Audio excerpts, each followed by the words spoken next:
Just a moment. Okay. All right. Welcome everybody to our Tuesday, June 4th City Council meeting. We are starting it with our 6 p.m. workshop tonight, and our topic is stormwater rate study. And we're going to hand that over to Lisa Key to introduce our players.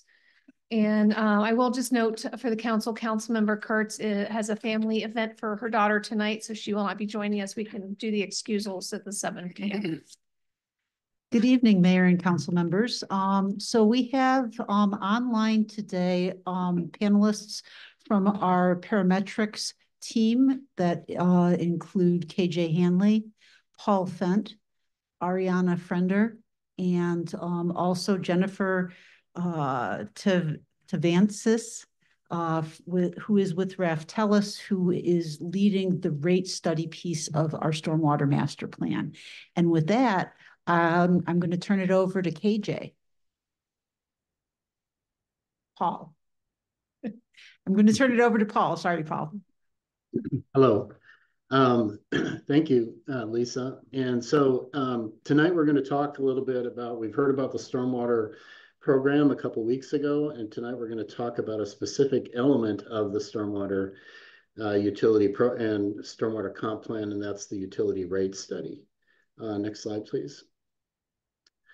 So just to help follow along with where we are, if you go about 4 dots up on our arrow, where you see draft stormwater management plan, or SWMP, that's where we were a couple of weeks ago.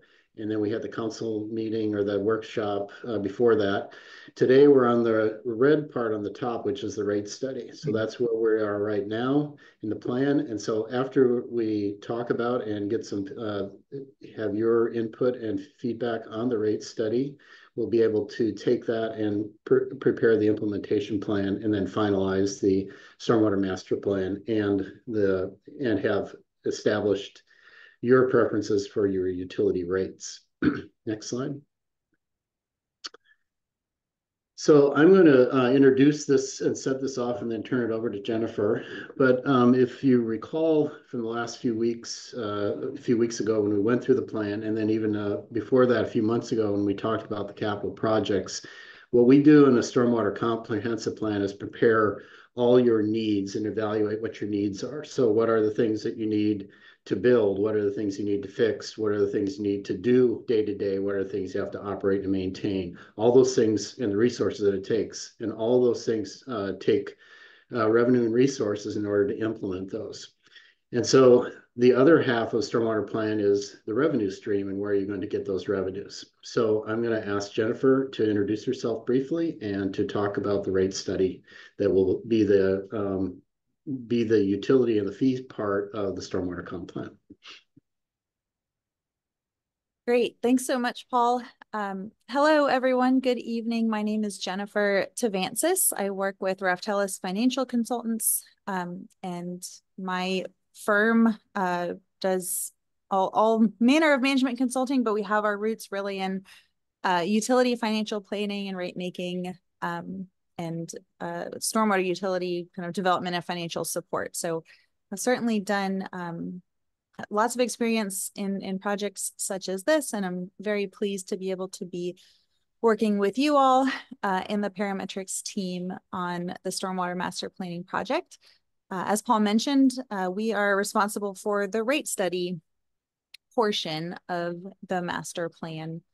And the rate study is really the process to come up with a funding strategy for the program and the associated rate plan for your stormwater fee.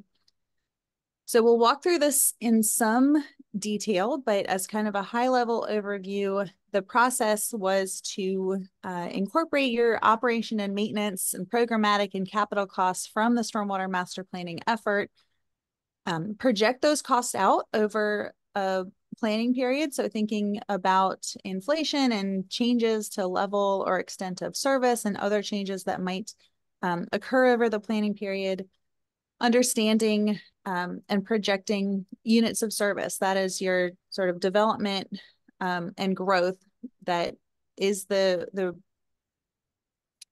rate base for your stormwater fee. And then finally, of course, considering revenues or other sources that might offset the need to recover funding from the stormwater fee, such as the aquifer protection fee or other sources. So next slide, please. I have a couple of slides in here that are similar to what you saw a few weeks ago. So I hope no one minds, but we're sort of pulling this forward to the next stage of the process here. So this is similar to something that we've seen, and it documents the staffing resources allocated to the stormwater program, primarily staff time maintaining your stormwater assets across the city.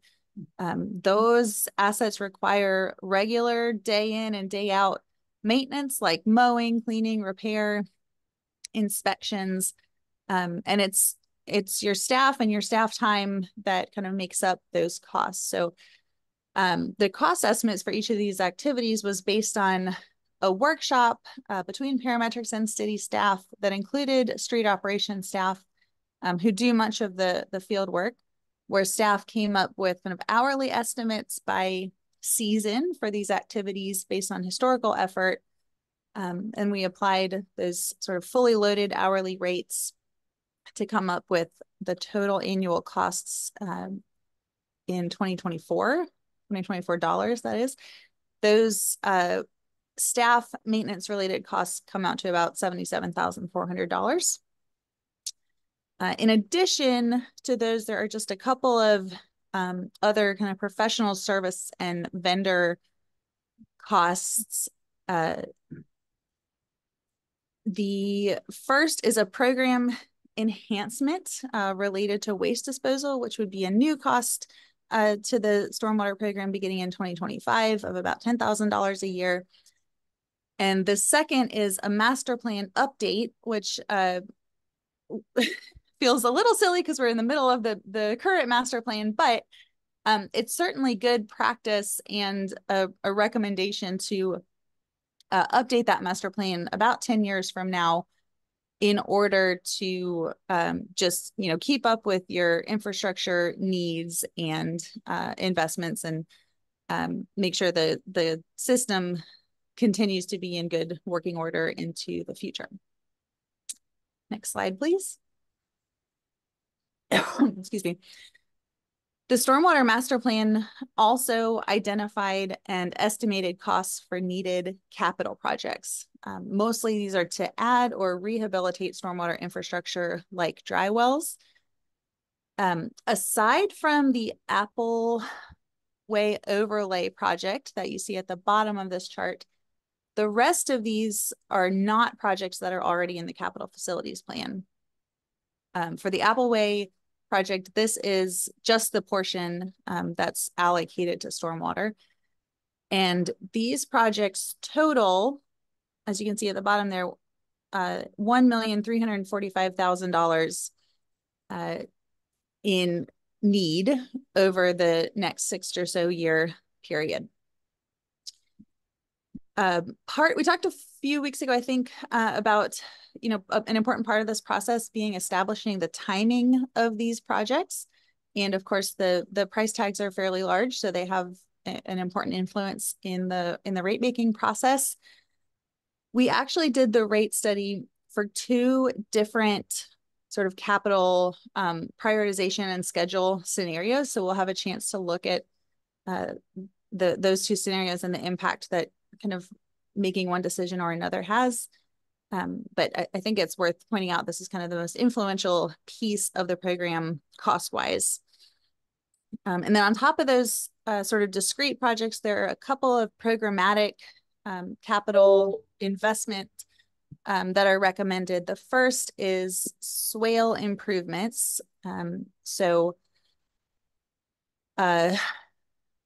Restoring the swales that exist around the city. And the second is the planning and execution of a proactive maintenance strategy for stormwater structures. And so that really goes above and beyond the day-to-day activities that were described in the last slide, and it focuses more on prolonging the lifespan of those assets and improving their functionality. So those are the program costs, which are of course foundational to building up the revenue requirements of the fee. That is the amount that needs to be funded with fee revenue. So let's turn our attention just for a moment. Next slide, please, on the existing revenues and sources. So first and foremost, we have the stormwater utility fee, which is our focus in this effort. The stormwater fee is billed annually on property taxes, and it currently brings in about $90,000 a year in annual revenues. The rate structure is set up such that single-family residential properties get charged a flat $10 rate for one equivalent residential unit, or ERU. That's the unit of service for the stormwater fee. And then commercial properties are charged a multiplier of that rate based on the number of ERUs of impervious area on their property. So it maintains kind of equity between the two different customer classes, and everyone's fee is based on the amount of impervious area on their property. And we'll dig into that a little bit more in a moment. In addition to the stormwater utility fee, there's also a pretty substantial revenue stream from the Aquifer Protection Area fee, or the APA fee, which is billed to water and sewer customers at $15 per connection. So for a typical residential customer, that's a $30 a year charge. And it brings in about $60,000 in annual revenues. So it's 40%, excuse me, of your overall revenue stream between those two related fees. And I'm sure the last bullet there is kind of jumping off the screen. This revenue stream is not expected to be renewed in 2026. And I think Kyle or Lisa, perhaps I could hand it over to one of you for a moment to add some color to that particular bullet. Thank you, Jen. So yeah, as we brought to council, I believe it was last month, or a resolution to support the continuation of the APA. Subsequent information from City of Spokane Valley and City of Spokane leads us to believe that they may not be signing on to that as well. And we need their participation for the county to continue the program. And so in these scenarios that you'll see in the upcoming slides, you're going to see our modeling without the APA included. And so that $60,000 in annual revenue is the county's essentially reimbursement portion for us to perform aquifer protection activities. That $30 a year really generates closer to about $270,000 in actual revenue, of which the majority goes to the county. So as Jen progresses in these slides, we'll see we'll see two scenarios, but we'll see some slides that do not have that included. And then at the end of it, we'll discuss the mechanisms by which we're going to potentially raise the stormwater fee kind of in concurrence with potentially the sunset of the APA. Thanks, Kyle. Yes. Great, thank you so much. We can move ahead to the next slide then, and we'll keep that in the back of our mind for the discussion in a few minutes. So just to dive a little bit deeper into the stormwater fee that the city has in place, and that in fact is basically the industry standard across the country. It is a pretty common funding mechanism to pay for stormwater programs, and by and large, the rate structure for those fees is related mostly or entirely on the amount of impervious surface associated with each customer. Impervious surfaces are really directly related to the amount of runoff from a property and the demand placed on your system to manage, treat, and infiltrate runoff.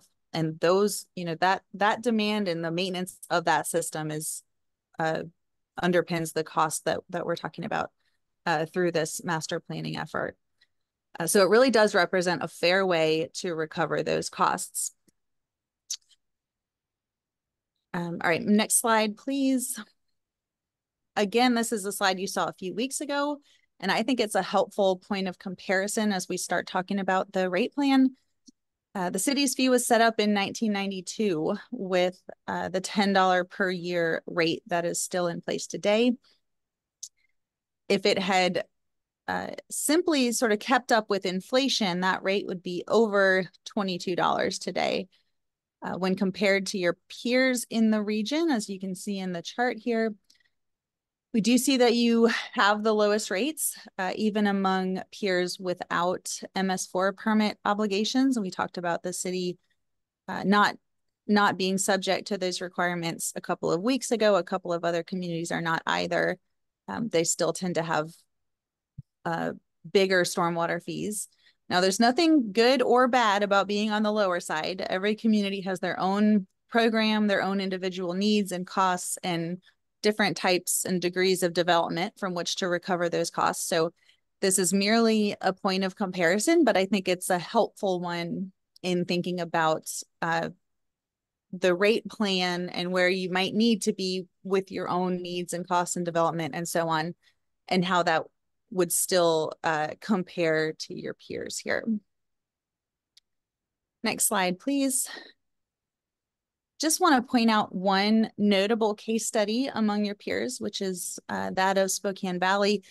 They actually went through this stormwater master planning process a few years ago, and at that time were in very much the same position as Liberty Lake is today, with rates that had stayed stable from the time the rate went into place. And it hadn't been as long as yours, but still sort of coming off a static rate period.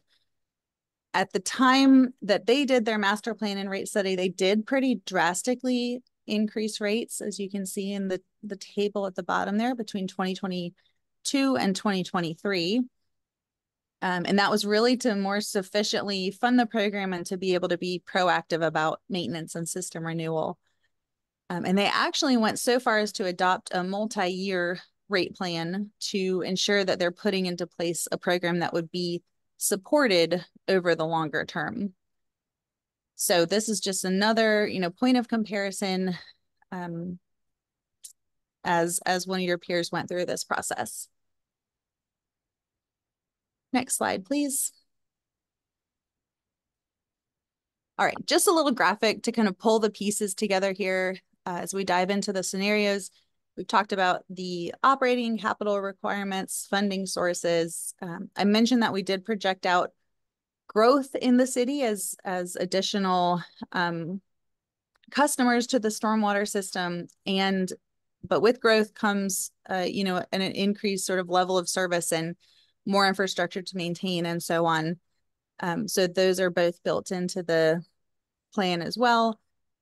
And the last piece is that we kept in mind the city's existing financial policies, and in fact recommended a slightly more robust reserve policy just to help manage any unforeseen needs that may arise into the future. And so those were sort of the key elements that went into this process. Next slide, please. All right, so like I mentioned, I've got two scenarios for you. They differ only in the timing and prioritization of the capital plan, and then, of course, sort of the downstream revenue requirements and rate impacts.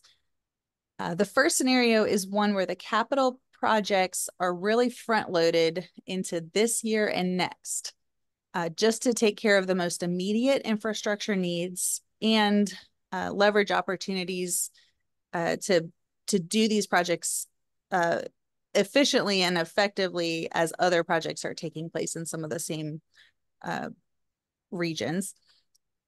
And the expectation is that the execution of some of these projects sooner would reduce some of the problems elsewhere so that those projects could be delayed. Now, taking this approach would create a fairly big price tag for capital projects especially in 2025. And it would honestly be too much for a fee increase to reasonably manage.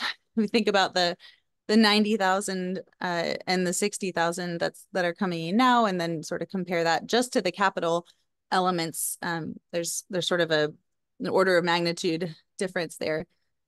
So taking this approach does require some supplemental funding of about $500,000 in 2025, which we have discussed with staff, of course, and could be managed with city's other funding sources. As I mentioned, of course, there's no APA revenue beginning in 2026 in our modeled scenario here. So if we move to the next slide, please, we see just a simple sort of bar chart here of the revenue requirements for the stormwater fee.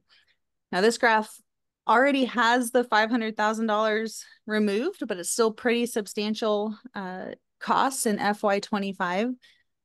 The staffing, professional services, programmatic costs are all steady. They increase a little bit over time, but it's really the capital program costs in brown there that fluctuate quite a bit. And then if we move on to the next slide, this has got the punchline. This is what we've all been waiting for. How this sort of represents how we would fund that program that we just saw in the preceding slide. So it could be done with this rate plan and the use of the stormwater fund balance, and the APA fund balance too has a little bit of a balance there. We could actually hold rates steady for next year and then adjust them upwards to $20 to help build back up a reserve in the stormwater fund, and then kind of more incrementally increase rates over the next few years up to $32 a year by 2030. You can see on the right-hand side how the fund balance would sort of respond to that set of rates and associated revenue and how it's impacted each year. So at the beginning of FY24, your fund balance is pretty substantial. It was at about 475,000. It would be reduced significantly if it were used to pay for the capital costs in 2024 and 2025. And then as things start to sort of level out over time, that fund balance can be a bit of a cushion on those necessary rate increases. So it remains healthy into the future over this planning period, but it does fluctuate a little bit as your needs vary from year to year. So that is the first scenario. And if we move on to the next slide, I think I can fairly quickly walk through the second scenario, since you'll be able to compare the two. So again, the big difference here is the capital program is a little bit more incremental and is prioritized a different way. So we have fewer upfront project costs, and the rest of the projects are sort of stepped out over a longer time period. So this capital plan takes until 2032 to fully complete. Excuse me. And because the near-term costs are more modest, the stormwater program can be self-sufficient through about 2028.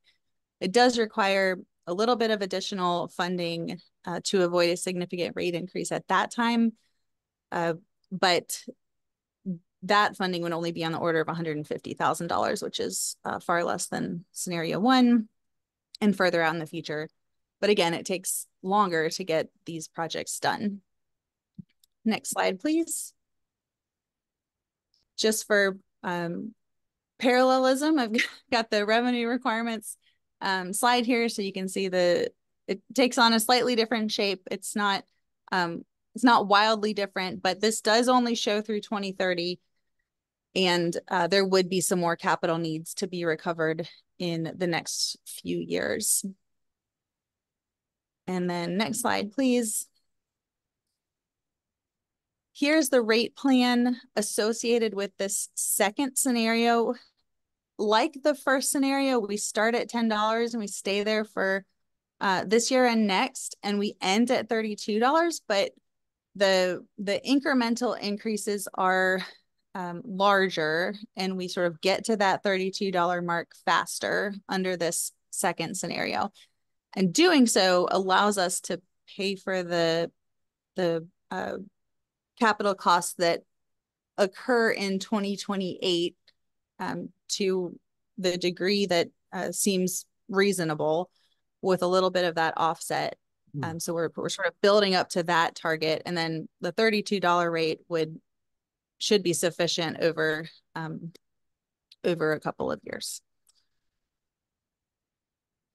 Next slide, please. I think I've just got, oh, yes, two more. So this one compares those two scenarios. I know we've looked at a lot of charts and graphs, and I hope there's some value to looking at these side by side. In both, we can see the APA revenue, that line, that greenish line, more toward the bottom, is bringing in some funding for 24 and 25, and the stormwater fee rate unchanged brings in the rest of the funding up to that lighter brown line in 24 and 25. And then as the APA fee revenue drops off, the stormwater rates increase, that stormwater funding is sort of filling the gap there. And you can see how it compares to the revenue requirements in any given year, sometimes above, sometimes below, which is why the fund balance fluctuates a bit. And then at the bottom, just those two rate plans side by side for comparison. And last slide, please. Just to sum it all up, the stormwater fee and the revenue it generates is really a more equitable alternative than taxes or general fund or other sources of funding. So I certainly kind of support and appreciate. I hope you all can support and appreciate the role that it has in funding your stormwater management program. Your rates do need to increase in the near term. Your kind of operating costs and your capital needs and all of the other costs that we've outlined do indicate that. Your capital needs, however, are likely to outpace kind of reasonable revenue generation potential from the fee within the fairly compressed time frame that we're looking at. So they do require supplemental funding. That's okay. That's doable and reasonable within the city's structure and with the finances that you have. It's just built into this rate plan as kind of a necessity to get this work done in the near term.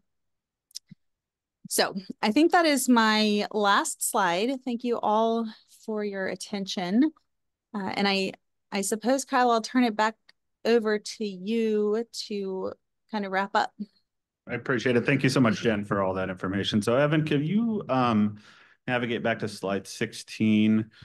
We'll discuss about some of the strategy of what the rate increases look like, and then we can start the discussion. Let's go to the next slide, that one right there. So what you have in front of you here is, so both scenarios, we were recommending no increase for next year. And the reason for that is simply because we're waiting to see what happens with the APA. And that will really tell us our next steps in terms of rate increases for those out years. And so APA for the City of Liberty Lake, APA, so aquifer protection and stormwater are substantially the same function. And you can't say that for most other entities. And so you have notable waterways that you discharge stormwater to in most other entities. And so Liberty Lake's a little bit unique in that. And so if we plan for the APA not being renewed in 2025, essentially for our purposes, the rate structure that you see right now in 2024 is we would be at $40 right now for a residential unit. So we have $10 for stormwater, and then we have another $30 for APA. And so we would then coincide the sunset of the APA with these increases in stormwater rates. So our taxpayer wouldn't notice any sort of increase if that's the case. But we just need to know what is going to be the eventual outcome of the APA before we make that decision. So that's really the crux of why you don't see the increase in the stormwater in 2025.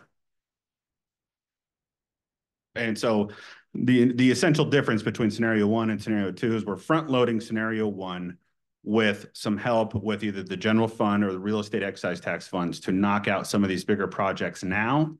Scenario 2 provides a little bit of a softer landing on the capital, takes that burden off of real estate excise tax and general fund, and plans for those in out years when the ratepayers for essentially impervious surface are contributing more and more to those capital costs. And so really, I think what we're looking for from council is direction to put one of these scenarios in the draft plan for Ecology's review and eventual adoption. I know I've got lots of questions, but I'm going to go to the council first. I'm sure you guys have questions too.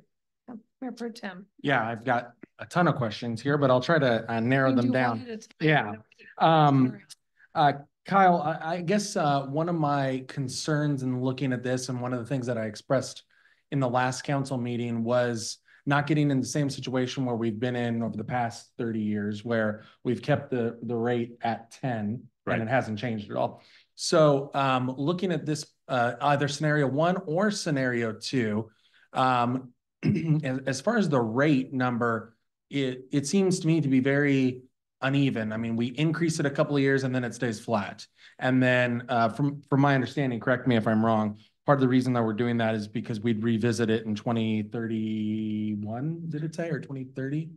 And so I think when we, and apologies for leaving this out. So when we make the determination to raise these funds on the back end, we will build in an annual increase. Okay. So that we are not just leaving this alone for 20 years. Okay, great. So that was actually going to be my question. Sure. So did you guys think at all about the possibility of going, instead of keeping it flat next year, I understand the APA part, but instead of keeping it flat next year and then having the $10, the 10, the 8, and then the 4, having it just be essentially a flat increase each and every year. So let's just say, for the sake of argument, every year it's going to increase by $5.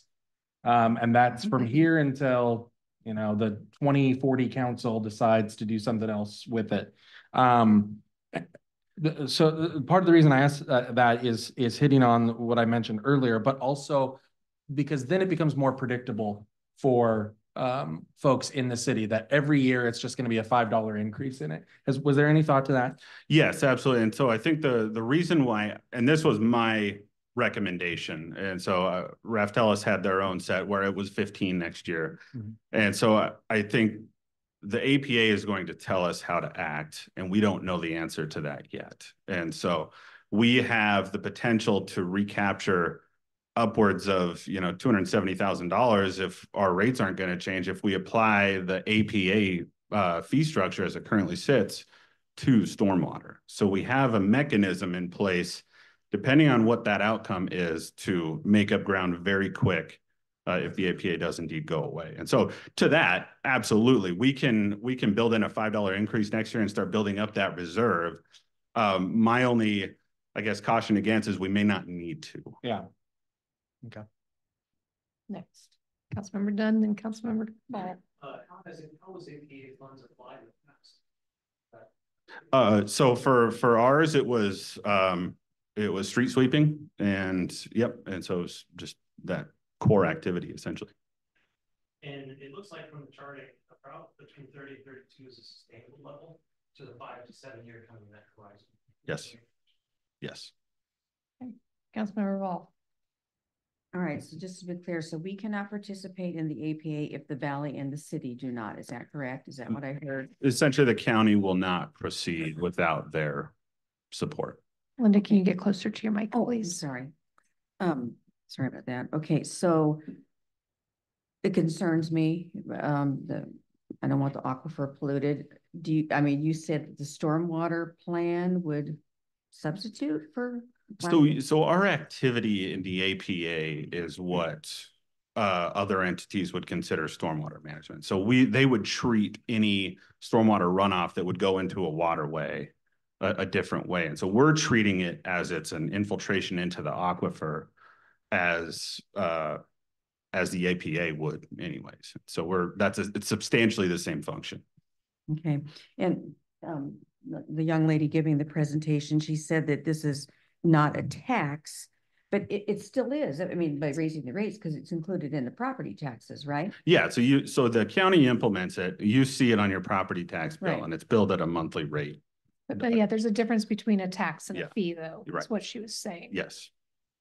Okay, and then I have another question, but this is further down in the packet that we were given. On page 10, are you okay with this? Sure. There is talk of the senior exemption because seniors that are eligible get a property tax exemption.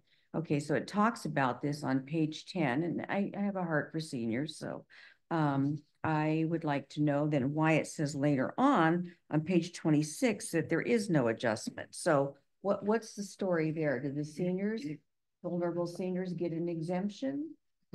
It is available to them. I don't know that it is utilized. And so this is managed through the county. So this is not a city implemented reduction.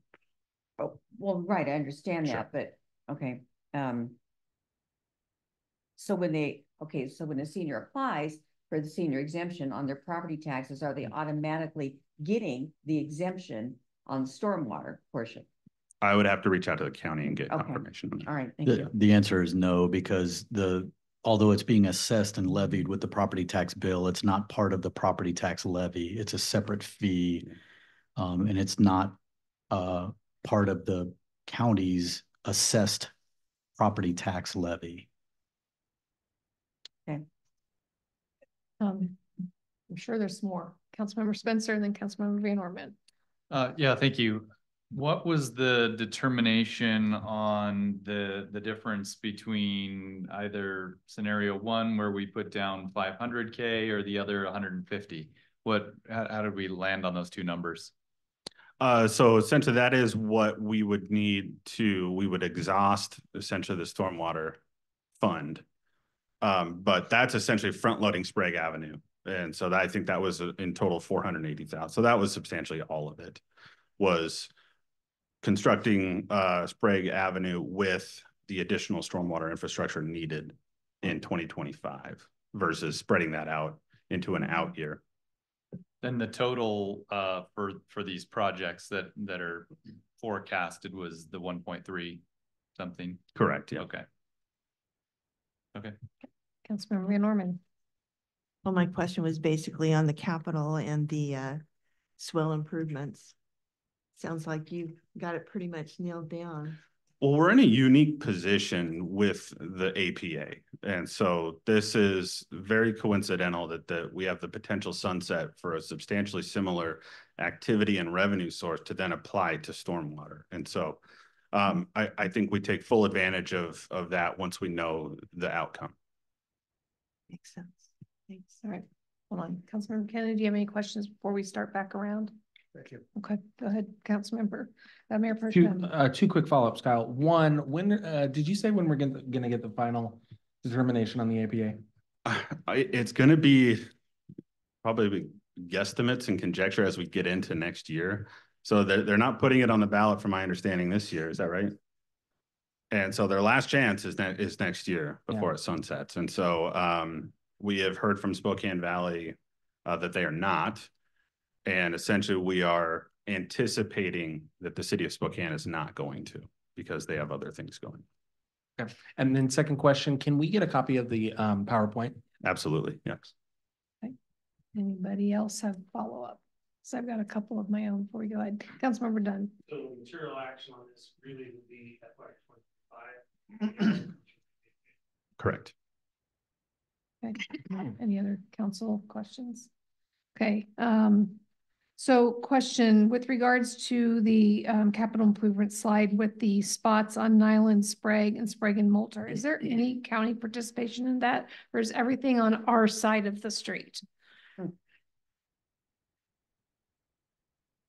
We own the entire street. Of course we do. And so it is our responsibility.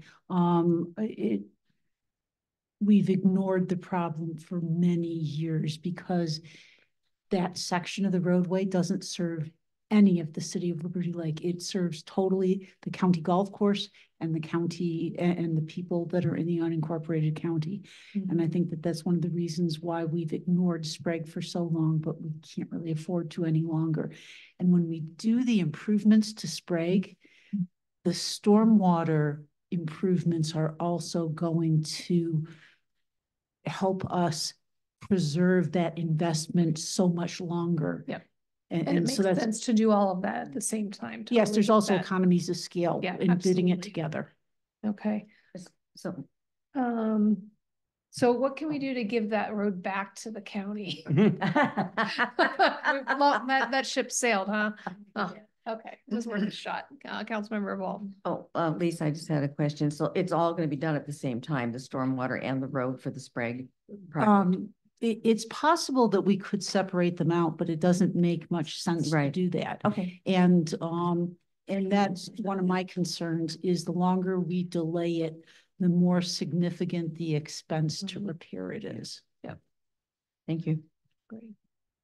Okay, any other questions before we wrap up? Mayor Pro Tem. Kyle, this is maybe a question for you or Mark, or I'm not sure who put it together.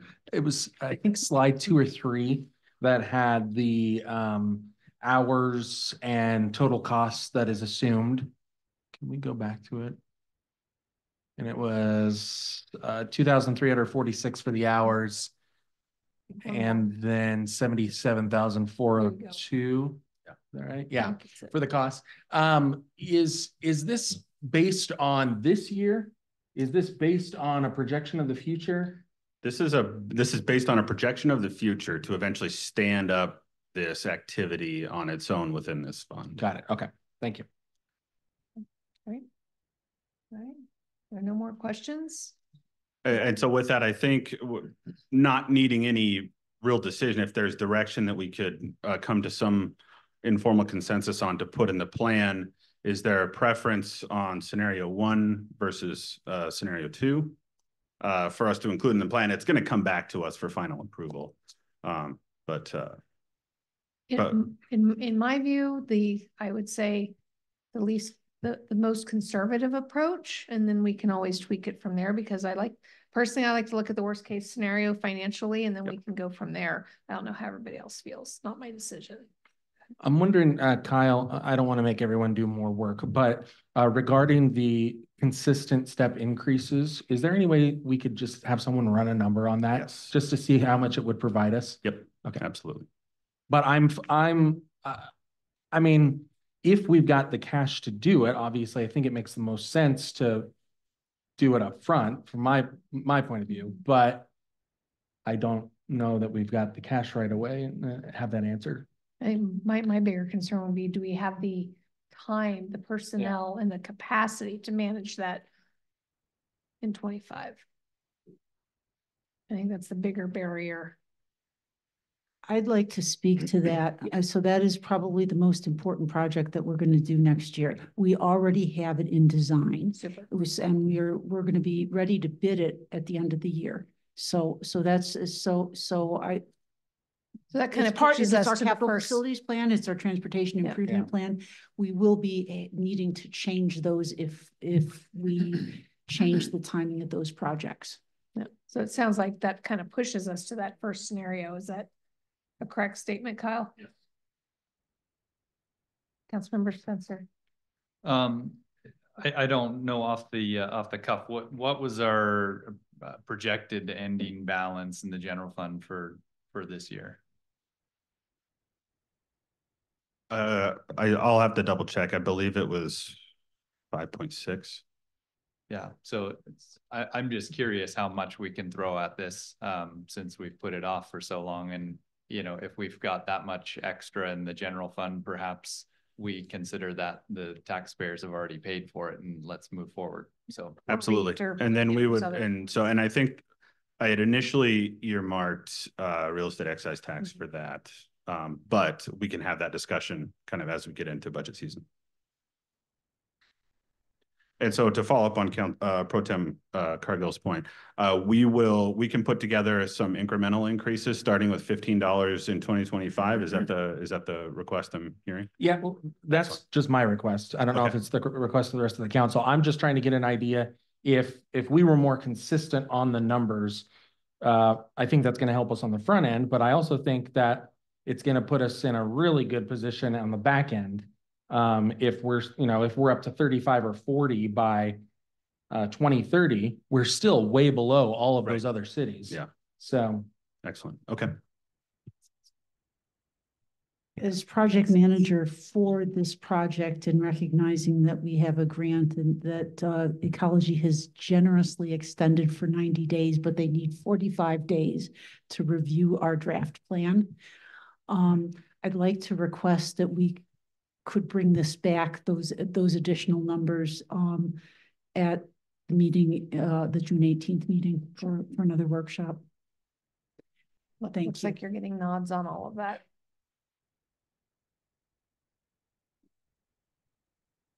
Excellent. So just to put a bow on this, I think we'll proceed with scenario 1 at this point to include in the draft and then come back with some additional information. Right. Great. All right. Thanks everybody for your hard work. So if that's it for the workshop, we will break for about 14 minutes and come back at 7 p.m.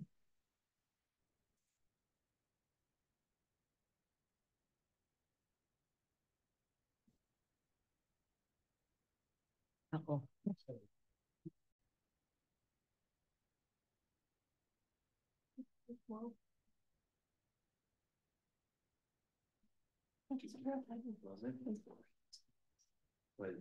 Yeah. It was supposed to be city employees and then friends with the family, but then we didn't want to city people, so we opened it up for another.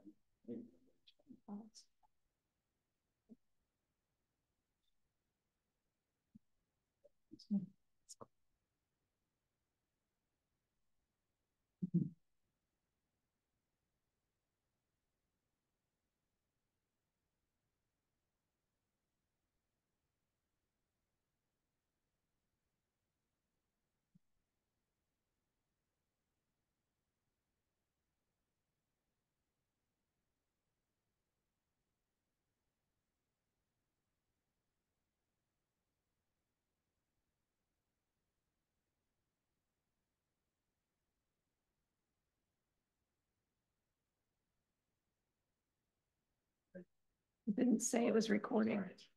Oh, I didn't hear the announcement. Sorry. We're giving each other the thumbs up. I'm like waiting for it to stay. All right. Well, with that, on that note, welcome to our Tuesday, June 4th regular city council meeting. We are going to start off with the invocation given by Councilmember Spencer, and we will also say a happy late birthday to him. And thank you for giving the invocation. We'll follow with the Pledge of Allegiance. Please join us.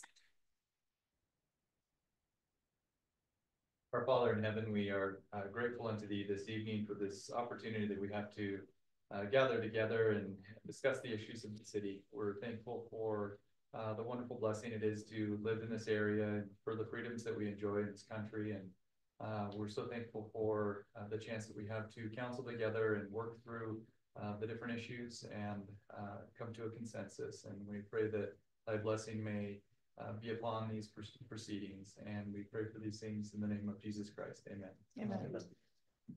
I pledge allegiance to the flag of the United States of America and to the republic for which it stands, one nation under God, indivisible, with liberty and justice for all. Okay, we'll go ahead and call this meeting to order, and we will start with roll call. Councilmember Van Orman. Here. Councilmember Ball. I'm here. Mayor Pro Tem Cargill. present. Councilmember Spencer. Present. Councilmember Dunn. Happy to be here. Councilmember Kennedy. Present. Okay, and Councilmember Kurtz had emailed in, she has an event for her daughter tonight, so if we could have a motion to excuse Councilmember Kurtz, that would be very welcome. Move to excuse Councilmember Kurtz. Thank you. Second. We have a second from Councilmember Ball. All in favor of excusing Councilmember Kurtz, please say aye. Aye. Any opposed? All right, motion passes. We're on to agenda approval. Mayor Pro Tem. Mayor, one proposed change here. I want to make a motion to move general business items 10E through H to general business item D through G. 11D through G. Is that right? Okay, we have a motion to move general business consent agenda items of 10E through H to general business action items D through G. Do we have a second? Second. We have a second by Councilmember Van Orman. All in favor, please say aye. Aye. Any opposed? All right, motion passes. Councilmember Ball. I would like to make a motion to move C and D from general business consent agenda into the regular business. General item. Okay, do we have a second to move general business consent agenda items C and D under action items? Second. We have a second. All those in favor, please say aye. Question, Yes, sir. is that for C and D? Yes. Correct. Yes. Okay, all those in favor say aye, please. Aye. Aye. Any opposed? All right, so we have moved, and for convenience sake, we will keep those in order. One more, Okay, just about a clean sweep. Yep. Make a motion, we moved general business consent item B into action item. okay. Do we have a second to move general business consent agenda item B to under action items? Second. The motion is second. Any questions? All right, all in favor of moving 10B under action items, please say aye. Aye. All right, any opposed? All right, so in order to be efficient, let's just move those in order under action items. That's okay for everybody. All right, so we have 3 changes to the agenda. Do we have a motion to accept the amended agenda? Motion to accept the agenda as amended. Second. We have a second by Councilmember Spencer. All in favor, please say aye. Aye. Any opposed? All right, we have approved amended agenda. Okay, on to citizen comments. So for anybody here in chambers, if you'd like to make a comment, we have these yellow sheets over by the door. If you'd like to fill one of those out and get it to our city clerk, Kelsey, at the end of the table here, that will make its way over to me. Anybody online, if you'd like to make a comment, please send a note to our meeting host in chat. Just a reminder that each person has 3 minutes. There will be a clock on the screen counting down. We just ask everybody to be respectful. There's not a back and forth with the council, but if we need to follow up with you, we'll make sure we have your contact information and staff will follow up. So to start off, we have Dennis Scott. Welcome.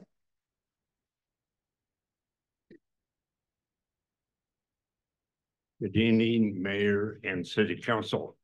My name is Dennis Scott. I live at 1009 North Tanglewood Lane, and I really have a couple of items that I would like to talk about.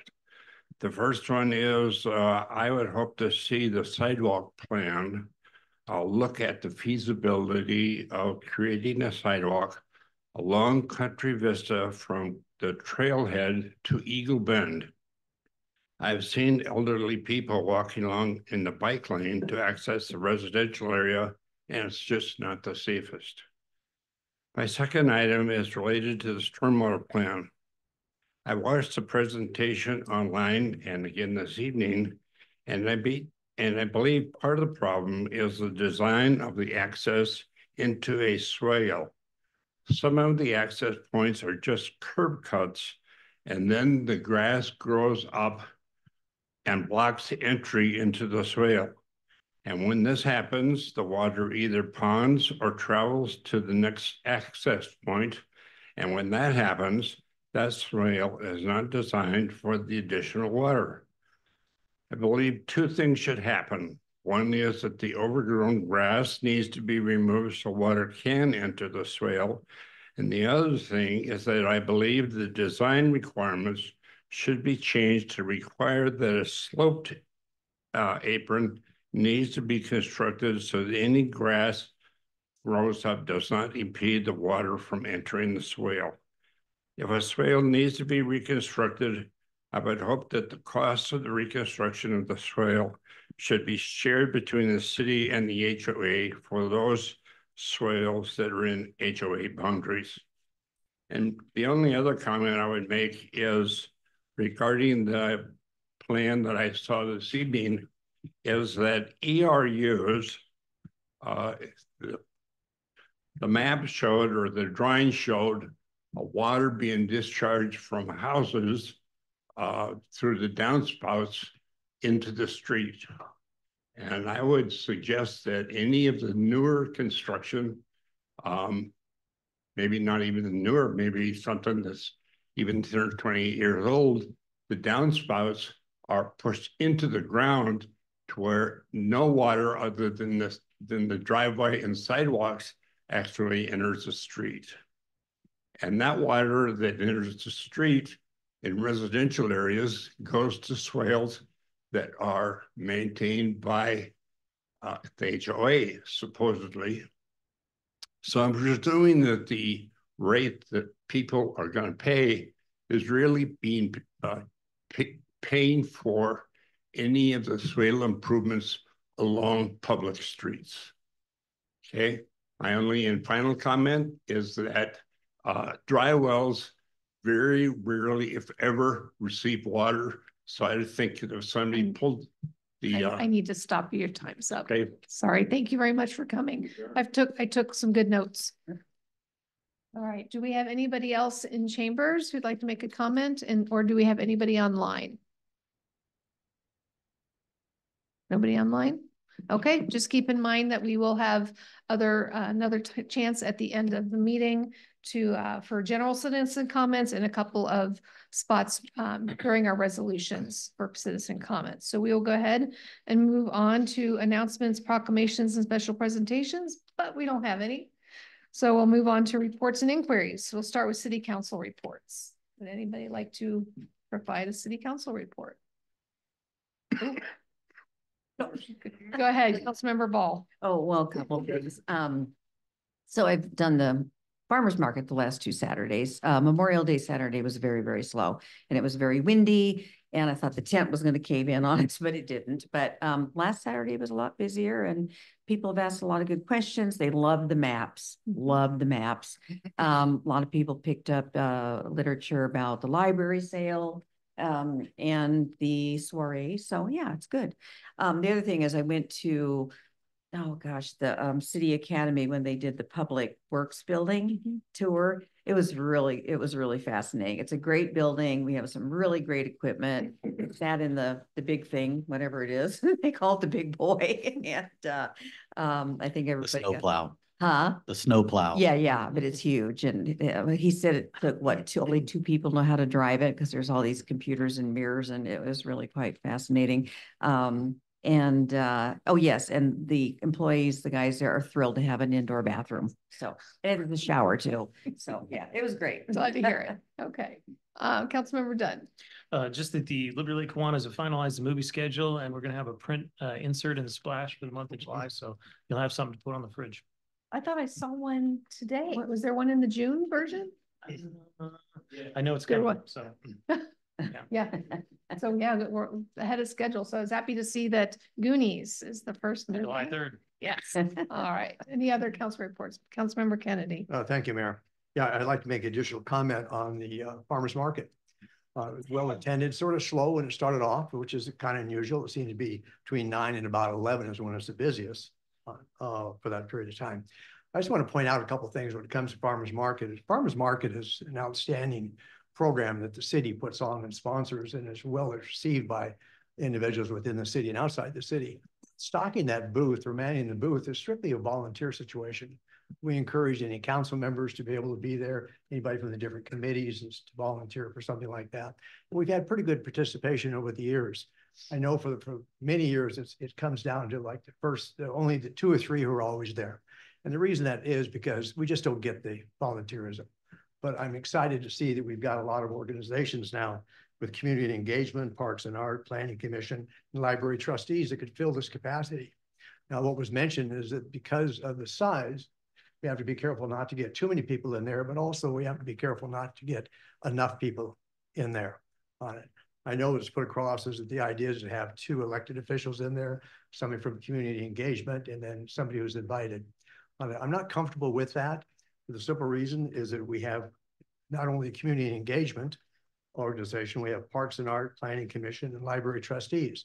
I think that spot should be rotated, not for one specific community engagement or Parks and Art or someone else. I'd like to see a rotation there. So when the citizens come in, majority of the citizens, if you volunteered much in that booth, what you find is the majority of the people come in are the same people every week. They come in, they visit with us. A lot of them want to meet and visit with the council members because they want to see who they voted for. So I'm really encouraging for the council members to fill those billets that are there. But keep in mind that that's a volunteer situation. There's not a requirement that the elected official has to attend or man that booth or any of the other committees. It's strictly volunteerism. So be conscious of that and not critical if some individuals can't. It is a weekend. We have council members and also people who donate their time that have families that are busy on the weekend. And it's just not conducive for them to be able to volunteer there on it. But there is a lot of spots that are available. I did see a recent email where a council member was concerned that if we had some of the same people there all the time, it doesn't leave room for anybody else. Well, remaining for this year, there are 18 weekends, I think is what is in there. If we have 4 individuals per each of those sessions that are in there, that comes up to be 72 council positions that could be filled. And the majority of that are there so far is volunteered. There's the mayor and myself, because both of us fall in the category that we volunteered many times over the years when no one else was there. But also, I think because our schedule allows us to do that. That's a big thing. And in doing so, we've never had a conversation among us of critical of other council members or other people or staff that could not be there. That's not our responsibility. We're just happy that somebody shows up on it. So if we were to take everybody who's signed up so far, there are still 33 positions left. So it's not like there's not enough positions to be filled that is there. I know that Chris and I in the past, what we've done, and I will continue to do the same, I'm sure the mayor would too, is that if we have other council members who want to volunteer a particular weekend or a staff or something like that, I'll gladly not attend. Gladly. I'm too much of a control freak to not. Yeah. Chris and I would love to have some time not doing that. But why we do put our name down there is that so we will have it covered. This last weekend, we had coverage from 9 to 11, but then Councilman Ball was the only person who was going to be there from 11 to 1. So I ended up staying in the extra time that is there.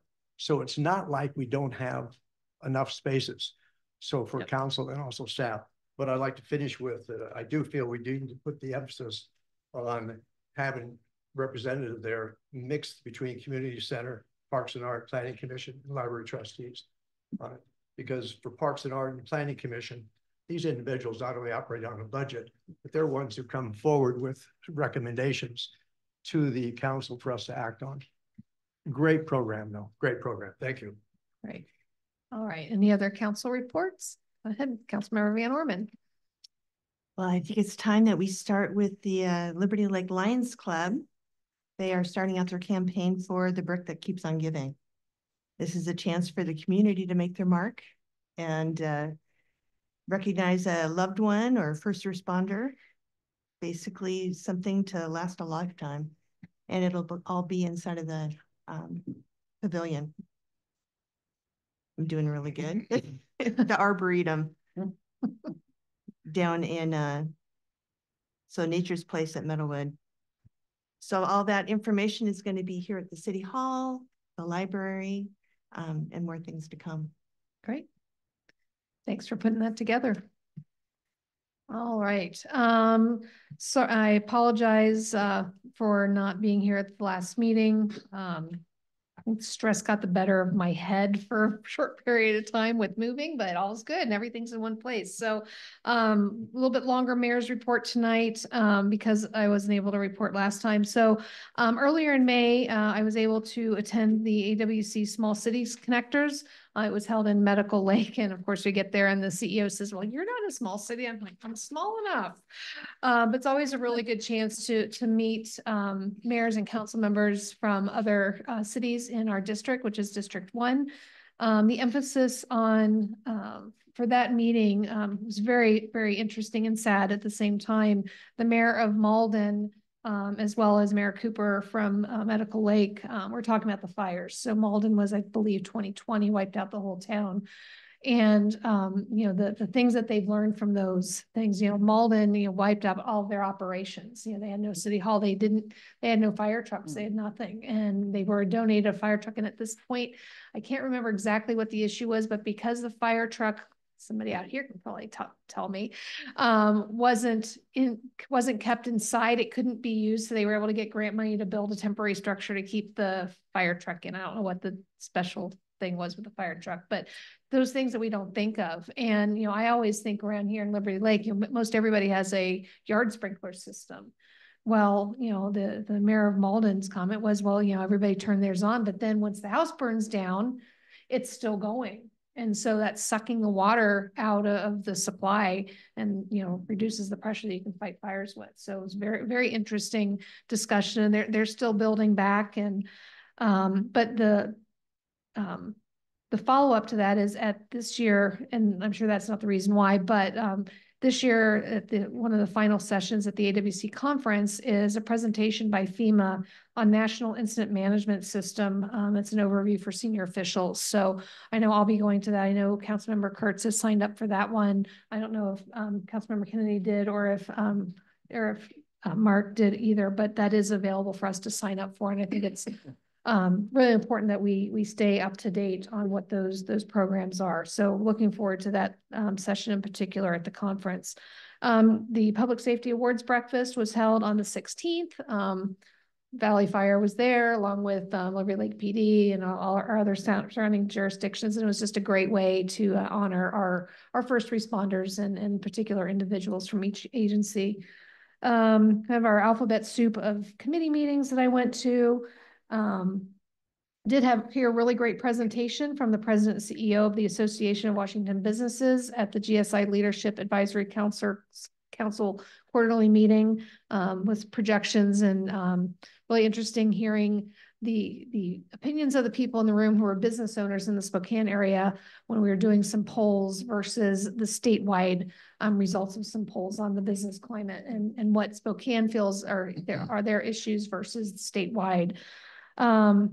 Memorial Day went great. Thank you to the city and staff for all their hard work, as well as the Rotary for another great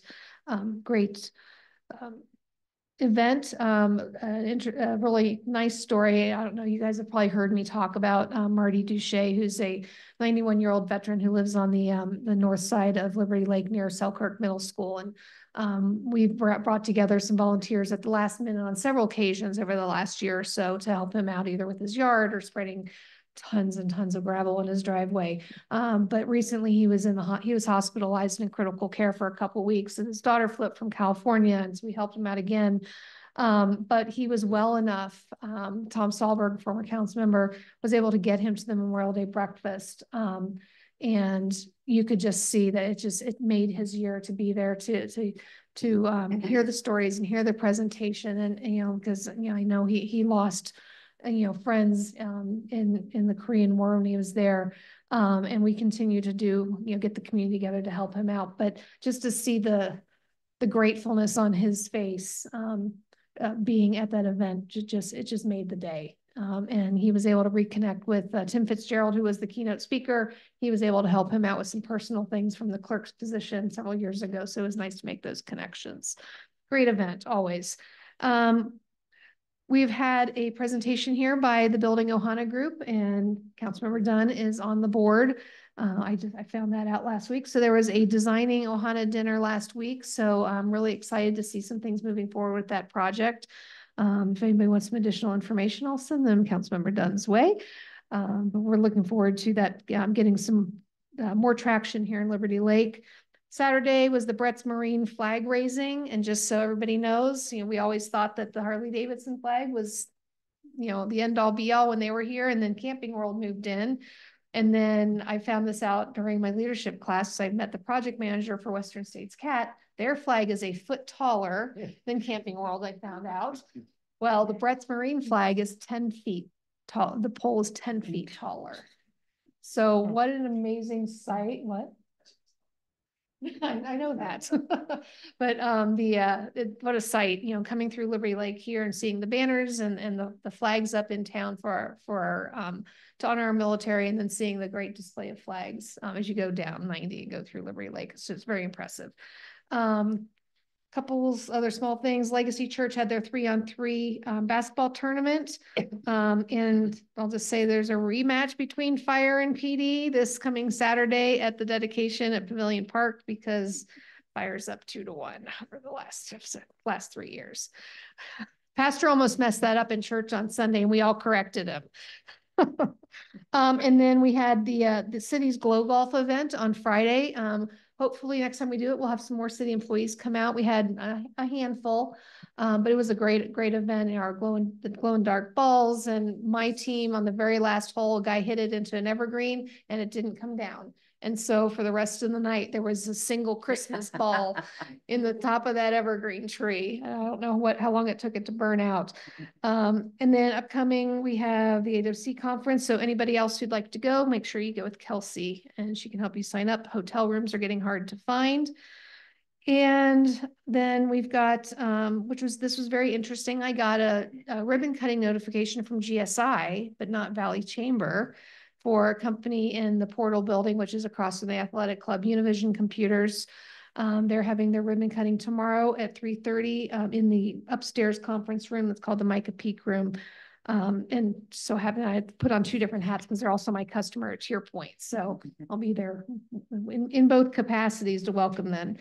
And lastly, we're looking to Executech for some help on doing a refresher on security training because of the plethora of phishing emails that came out supposedly from me in the last couple of days. But I will never ask you to buy gift cards. I will never ask you to email me something. I'm a pick up the phone and call you kind of gal, unless I send it to the whole council. So just be very careful on anything you get. Don't click on anything you don't recognize, especially any links. So with that, I'll turn it over to Mark. All right, thank you, Mayor. We are wrapping up the 3rd class of the City Academy by a visit to the police department on June 6th. And so we have a group of folks that have registered and frequently or attend all of the sessions regularly, but this is one that is always a popular topic. And so if you want to know more about what happens in the police department, see some demonstrations about some techniques and tactics, and hear Chief and Deputy Chief talk about a little bit of the history of the department, come on out on Thursday evening to the police department at 6 p.m. And then we'll follow that up on June 18th with a commencement where we will invite all of the graduates to come down and get a certificate at the city council meeting. And so we will be looking forward to scheduling our 4th class. But this has been a successful program. We've had several board and commission member applicants come out of this program. And so we're looking forward to continuing it. June 8th is coming Saturday at 11 a.m. out at Pavilion Park. There's going to be a dedication for the basketball court mural and skate park artwork dedication. Both of the artists will be there. That's going to be a cool event. So if you can make it out there and want to see that dedication Saturday at 11 a.m. We are at the time of year again where we are having events out in the neighborhoods. The Liberty Lake yard sale will be coming up on June 15th. That's an all-day event there on that Saturday. And then at roughly the same time, the Friends of the Liberty Lake book sale will be happening at the library. That's over the 14th and the 15th of June. And then followed shortly by the last day of school for Central Valley School District. My daughter and many other kids are counting the days down for June 17th. And then those of us who are going to Vancouver for the AWC annual conference will be leaving the next day or possibly that day for that conference over that week of June 18th. We have the City Council retreat scheduled for June 26th. And it's my understanding that Dave Childs has started to reach out and schedule the one-on-ones. And so if you have difficulty getting that scheduled, let me know and I'll be happy to step in and help get that scheduled. That's going to be at the Trailhead Rotary Room. And then finally, we're about a month away from the July 4th community celebration. That several events happening over a couple of days. You heard Councilmember Dunn mention the movie in the park on July 3rd. There is also a Liberty Lake Boat Parade on July 3rd, as well as the 34th annual Liberty Lake Community Parade on July 4th, which is more of an all-day event culminated by fireworks and a concert. So we look forward to seeing folks from the community out at all of these events over the next month or so. Any questions about those things that we can help clarify?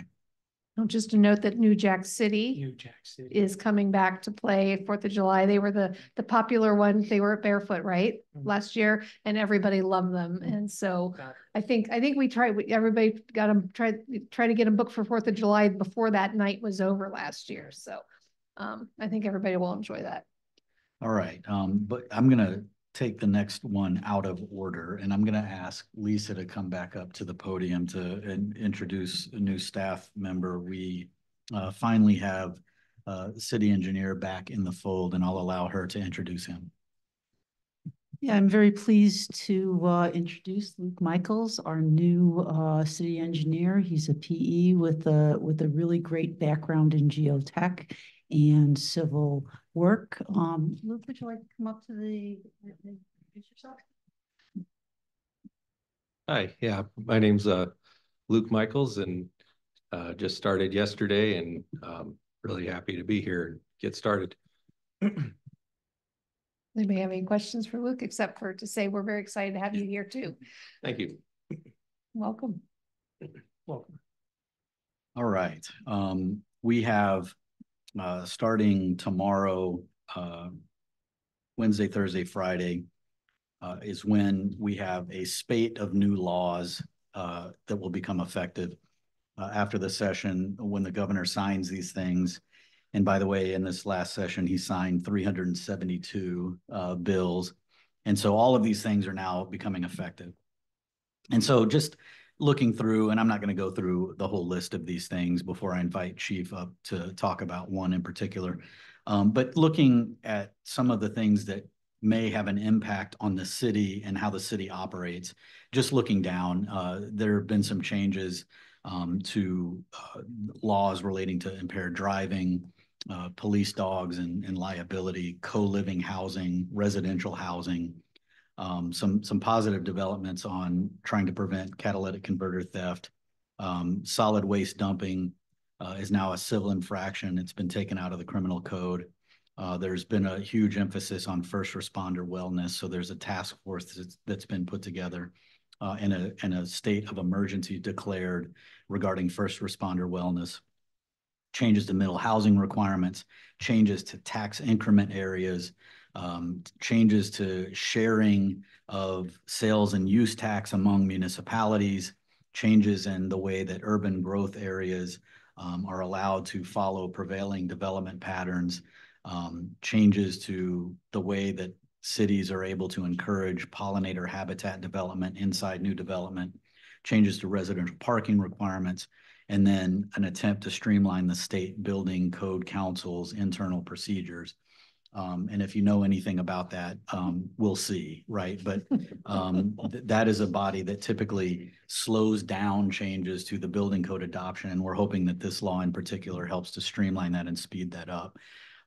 We also had 3 ballot measures that came into effect. One of them we've been talking about for quite a while. And if you remember back to last year, we had a whole series of conversations about police pursuits. And so because that ballot measure passed, the governor signed it, I've asked Chief to come and brief the council on the Liberty Lake policy, specifically respecting pursuits. And so Chief, take it away. Thank you, Mark. Good afternoon, Madam Mayor, members of the council.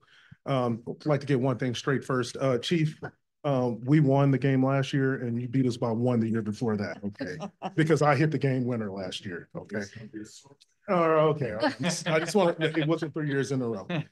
But so I just wanted to take a few minutes to brief you on our work at the PD responding to the recent legislative change regarding police pursuits, because not only has it been highly publicized, but it's also a high liability activity that we engage in when we do engage in this. So I provided you with a packet today. That packet has that first page, first couple of pages is the old law that will come June the 6th, 2 days from now, will no longer be effective. And so you can see, compare that to, I believe it's the second page that says Initiative 2113. That's the new law that takes effect June the 6th. There was a major change in that. The current pursuit law is highly restrictive. It's caused a lot of issues, and I don't want to get into that, but it was highly restrictive. And when it came to public safety, it really hindered, in many instances over the last year or so, our ability to keep the public safe. And so in a response to that, our legislature made a major change to that law. And again, that can be seen in that Initiative 2113. That change is reflective in our new policy. And I included our entire pursuit policy 308 out of our Lexipol manual for you in that packet. There's a lot of stuff there, but the main thing that I want you to know is, as a leadership team, over the last couple of months, we've talked about it. We had our final meeting today to make sure that we're all on the same page, that we all know what our policy is, and that we're all operating, in a parallel manner when it comes to, from a supervisory standpoint, when it comes to when we allow pursuits, when we terminate pursuits, and when we assist other agencies and other jurisdictions with pursuits. It really doesn't change a lot for us. If you look at our policy, it just changes when we can pursue. But all of those things that we considered prior to this, our legislative changes over the last couple of years are still in place. All of those variables, when to pursue and when not to pursue, that will not change. And we're still going to operate within those bounds. So I'm open at any time for any telephone calls, any conversation. If anyone wants to come to the PD and talk about this, I'll give you a little time to sit and read through this. And I know it's a lot. It may be a little bit technical in some aspects, but if you have any questions, just let me know. But again, this is something that we're not taking lightly. Again, it is a high liability activity when we engage in it, but at times it is necessary to engage in pursuits to apprehend the suspect because they are either an imminent threat to the public or we just need to remove them from the equation because they are victimizing the public repeatedly. So again, as a team, as a department, we're all going to be on the same page with this. And not only as a department, but I've also reached out to other chief executives from law enforcement agencies, not only in Spokane County. I plan to go over to Kootenai County like Deputy Chief and I did when the past legislation went into effect, and meet with Post Falls and Coeur d'Alene and Kootenai County so they understand when they cross the state line, this is what you're going to look at. Either these are the times we're going to assist. These are the times when we're going to say you're on your own. And I am very honest with it. So again, open to any questions now, in the future, and thank you. Mayor Pro Tem's got a question. No question, just actually a quick comment. I just want to thank the citizens of the state who actually signed this initiative because our legislature wasn't going to do it.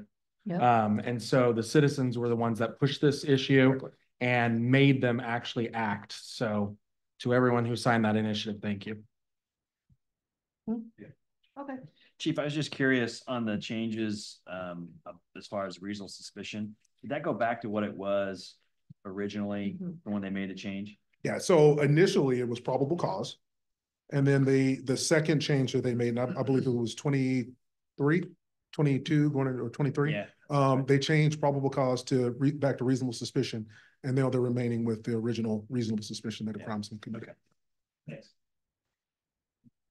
Right. Thank you very much. Quick, go ahead, Councilmember Ball. Just look at this. The first one, blocking or vehicle intercept a slow speed coordinated maneuver, et cetera. What exactly? Slow speed makes me think of OJ. I mean, what are we talking? Exactly. Here? That's a good example. Okay. If you have a vehicle and they're eluding you, and for whatever reason, maybe they've hit a spike strip, maybe they've been involved in an accident, but there's some stimuli there that has slowed the vehicle down. Oh. So, you know, maybe they're only able to go 15, 20 miles per hour, but you know, we don't want to go 15 or 20 miles per hour for the next 15 miles.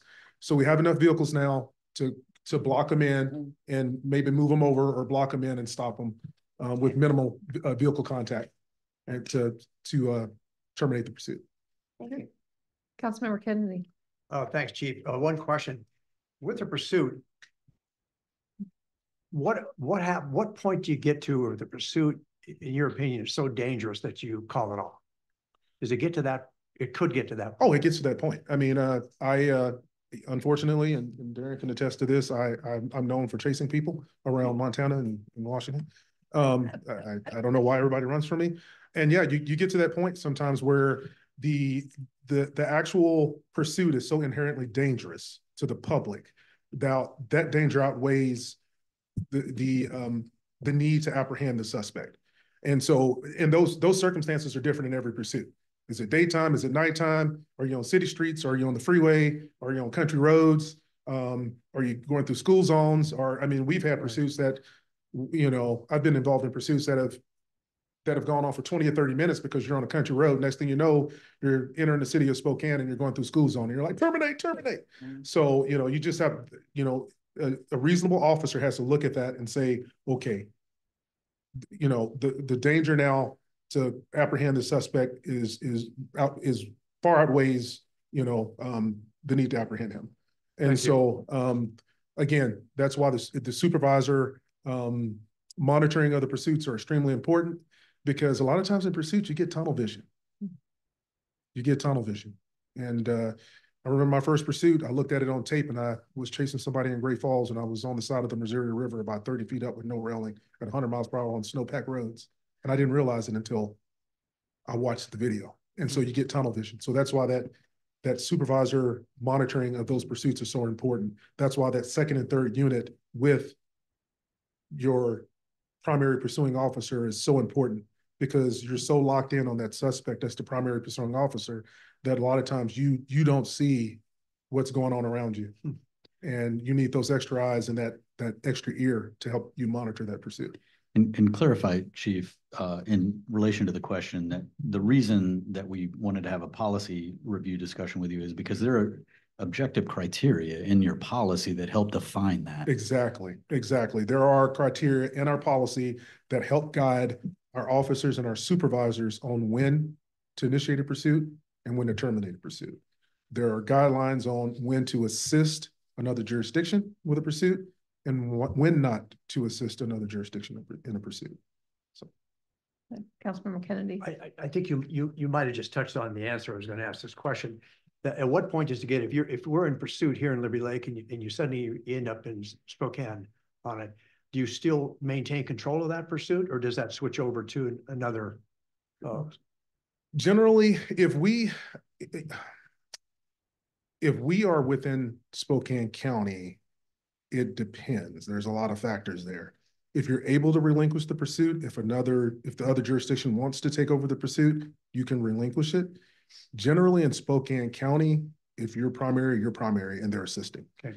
If we enter Idaho, that's a different ballgame.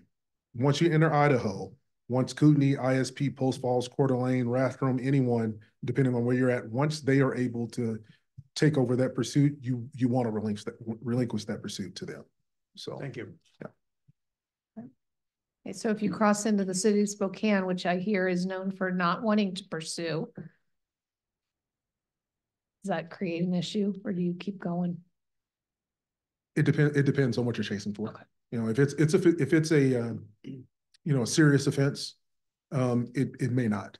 You know, if it's something where we need to get this person, it's a serious offense, we need to get them.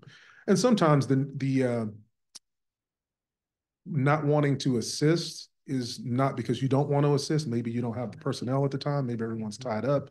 You know, and it depends on supervisors too. Some supervisors will say, yeah, go ahead and assist. And some supervisors will go, no. You know, so yeah. Well, thank you for everything you do and everybody else on your team. Okay. Thanks. Thanks, Chief. Thank you. To wrap up my report, I wanted to let the council know that we have, as of yesterday, I believe, officially begun our 2025 budget engagement activities. And so what that looks like to start with is we've launched the budget discussion forum for individuals to come and enter comments, tell us what their budget priority preferences are, and for a conversation to happen in an online discussion forum. We will follow that up by potentially seeding some specific questions in that forum, and also at some point later in the summer, launch a budget simulator tool that David right now is working on to give people an opportunity to kind of see if you make a decision to add expense here, what that does require you to make other decisions in other areas. And so it just gives another opportunity for people to be engaged in the budget development process as we, the city, go through that development, ultimately leading to adoption later in December. And so you'll be hearing more about that. We've posted messages on both our website and our social media feeds to direct people to participate in the forum, and we'll be monitoring that and be using that data as we get into budget development to help inform those recommendations. And that, Mayor, unless there are any questions, concludes my report. Do we have any questions for Mark before we move on? Okay, next up, we have the Library Board of Trustees with the annual report. Welcome.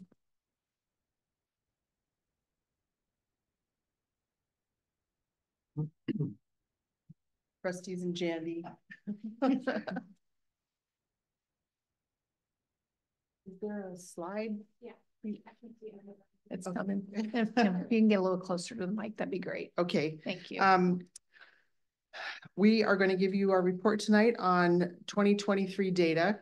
And even though it's June, it seems a bit late, but Jandy has a huge report she has to turn into the state. And so we do this presentation after she's done with that. That document's like 24 pages that she turns into the state every year. So, so next slide. So one of the things they have to look at is how many library users do we have?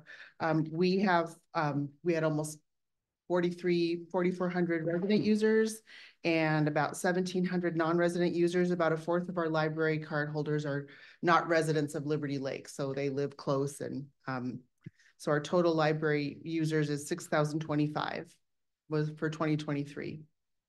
Next slide. In 2023, the library had almost 20% more visitors than the previous year. It's going up greatly. Our library is thriving in our community. In 2022, there were 50,900 visitors, and in 2023, there were 62,628. So librarians keep lots of data. And they issued 2,000 new cards last year. And Jandy said they go through and everybody's accounts every year, and if someone hasn't used their library card in over two years, they take that card out of circulation. So that's a good way to just not accumulate people who are just sitting there with cards and not using the library. So we have pretty active users that are registered in our library. Next slide. Okay, so this is our budget for 2023. Our budget total was $6,448,270. Our total expended budget for the year was $620,990. We made $2,629 in fines and fees. And so our total property tax funded for the budget was, $2,000 less, $618,361 for the year. Let's see, physical collection. Another thing that Jandy has to do is go through and figure out what exactly is in your library collection.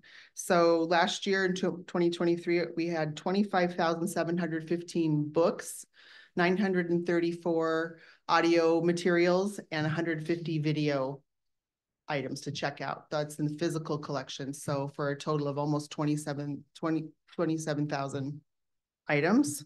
And the next slide shows the electronic collection, which expands your library collection by a great deal. Yeah, that's you. I'm wondering if the video is flipped because we have more than 150 DVDs. So I'm wondering if that's flipped with this page saying 1,818. I'm just looking at that. I'm like, huh. So our electronic collection grew enormously last year in 2023. So we are up to 101,535 ebooks. Audio materials are 74,041. And then our video materials are 1,818. I'm wondering if our video is a little bit off. Too much copying and pasting, Jandy. But if you notice, the year before we had 72,000 ebooks. So Washington Anytime Library put a huge chunk of money into our ebook collection for the year. So that's really great to see just because of how many more Libby users, which is our app that we're having in Washington State.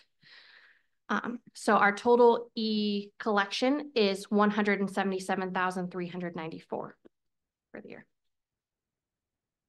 And as far as checkouts go, almost half of our books that are checked out are children's books. And you can see we have about 115,000 books, and compared to ebooks, there's quite a bit more.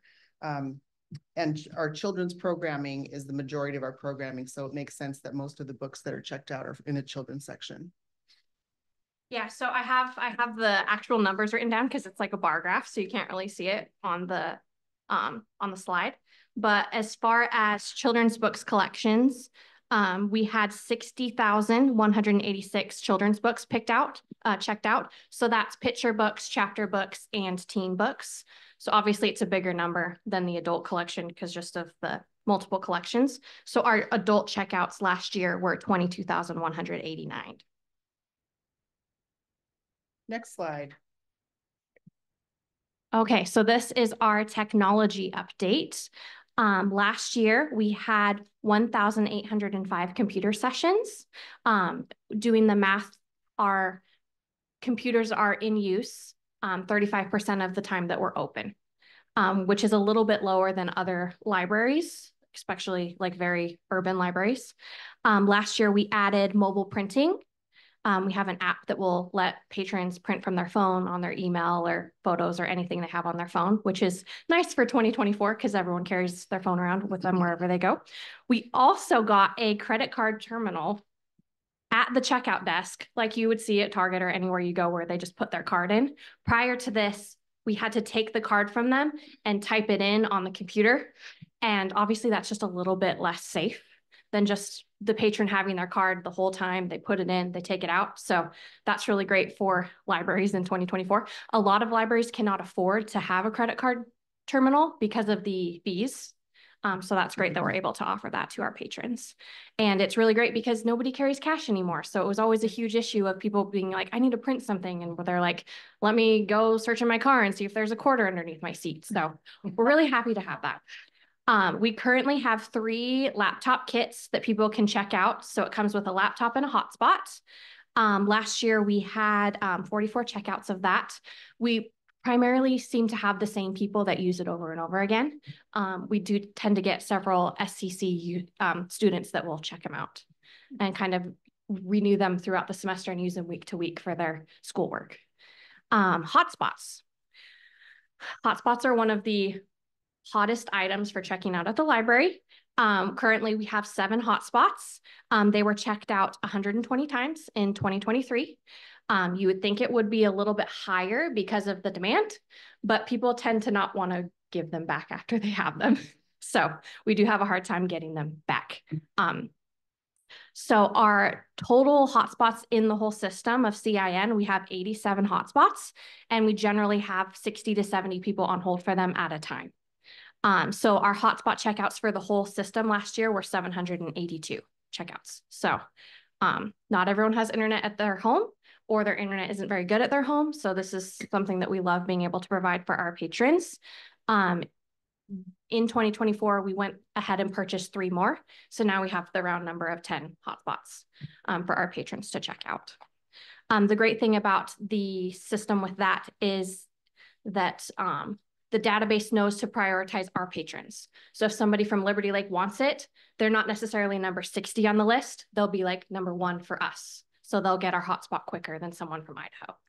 So that's really great for our patrons to be able to get it a little bit quicker when they need it. So let's see. Next slide. So I wanted to go ahead and talk about our programming, something that our community assessment found in 2019 when we had when they did a review, is that Liberty Lake is really good at programming. We excel at programming for a library of our size, and we excel at programming for libraries that are greater than us. And so I think that's something you're definitely going to see in our numbers this year. I'm really proud. So our early learners, which is our storytime programs, are very heavily attended. Last year, we had 6,833 people attend our story times. So amazing. We offer story time 4 days a week, Monday through Thursday, from 10:30 to 11:30. Our parking lot will be full. Some other programs that we did last year were our policeman story time. We had a bunch of the police officers come, and that was one of our most talked about story times that we did last year. They have agreed to come back again this year and do that for us. So that was really fun. One of our other great storytime programs is our Totally Untidy Toddlers, which is our messy outdoor playtime. So we're doing that again at the end of this month as well. So the only other thing I wanted to mention is our storytime attendance in 2022 was 4,500-ish. And then this year it was 6,833. So it rose by 2,000 from the year before. I think you need to throw the gauntlet down to the fire department to come do story time. Yes, they are coming to Tetra Trek, so we'll see them there as well. But yeah, that would be really great. Firefighter story time. Yeah, yeah. Okay, let's see. Oh, these are me too. Okay, I love talking about programming. It's my favorite thing. So our elementary programs are for school agers, which is our age group 6 to 9, and then our tweens, which are ages 10 to 12. We did 48 school age programs last year. Our attendance was 732. So if you compare that with the story time, 6,800, 732, like the young families love the library.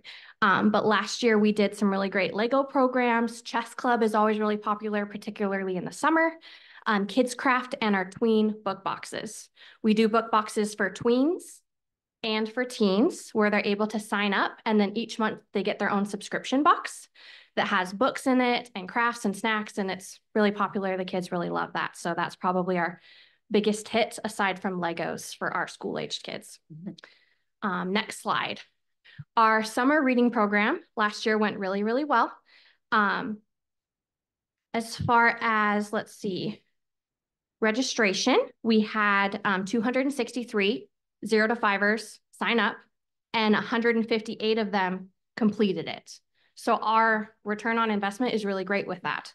As well as our school agers, we had 559 sign up for the program and pick up their reading log, and 312 of them turned it in completed at the end of the summer. We give away prizes, which I think also really helps the kids.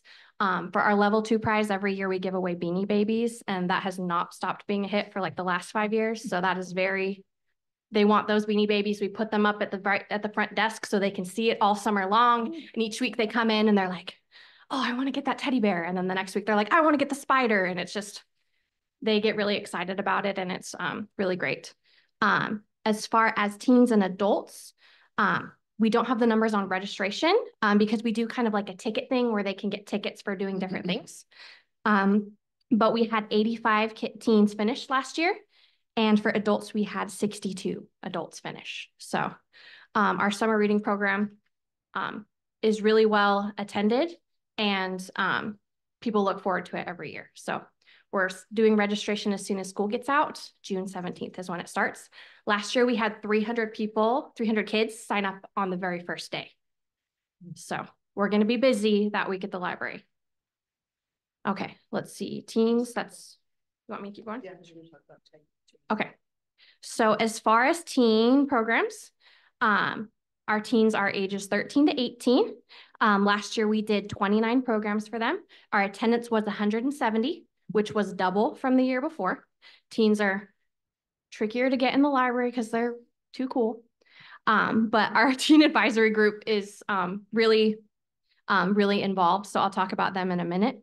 But last year, the things that the teens told Michaela that they wanted to do were movie nights, snack and crafts, like painting, snacking type thing, and then the monthly book boxes. So we did a lot of those last year. We also did a luau, as you can see in the pictures, that was well attended. And then our STEM camp, where the teens were in charge. That program was really well attended. Our tag group last year, these are our teen volunteers. They volunteered 263 hours over the course of the year. We average about 15 to 20 teens at a time. They'll come in and do different projects that we have. A lot of them will help out at our younger craft programs, and they'll come in each week and help with those programs. They kind of build relationships with the kids. It's really great. Their big activities last year was the STEM camp that they put on, and then reorganizing our adult fiction collection.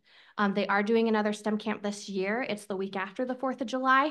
They plan 3 hours worth of activities for each day of the week. Mainly science activities. It's a huge hit. The kids love it. And I'm just really impressed that they can like put that much focus into like basically developing like 15 hours worth of like science programs for the kids to do. They do it all on their own.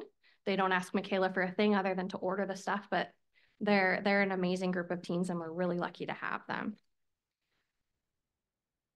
Okay, so our all ages programs. So this is our big programs that we do. Last year we had Eric Kerman come and do a music show at the Ridgeline High School. We had Cecil the Magician come and do a magic show at Pavilion Park. We had our Minions Halloween party and then our Grinchmas Christmas party. So our total, we did 18 programs and our attendance was 1,198. So we get a huge return on investment for our big, huge programs that we do. This year in 2024, we're really excited because we're going to bring back Touch a Truck. So that's going to be in July and I'm really excited about that. Let's go on to adult programs. Next slide.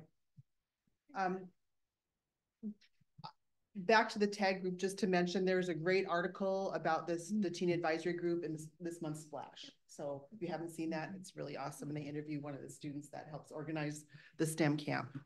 So for adult programs, the library held 19 different programs with an attendance total of 179 that included craft nights and educational classes.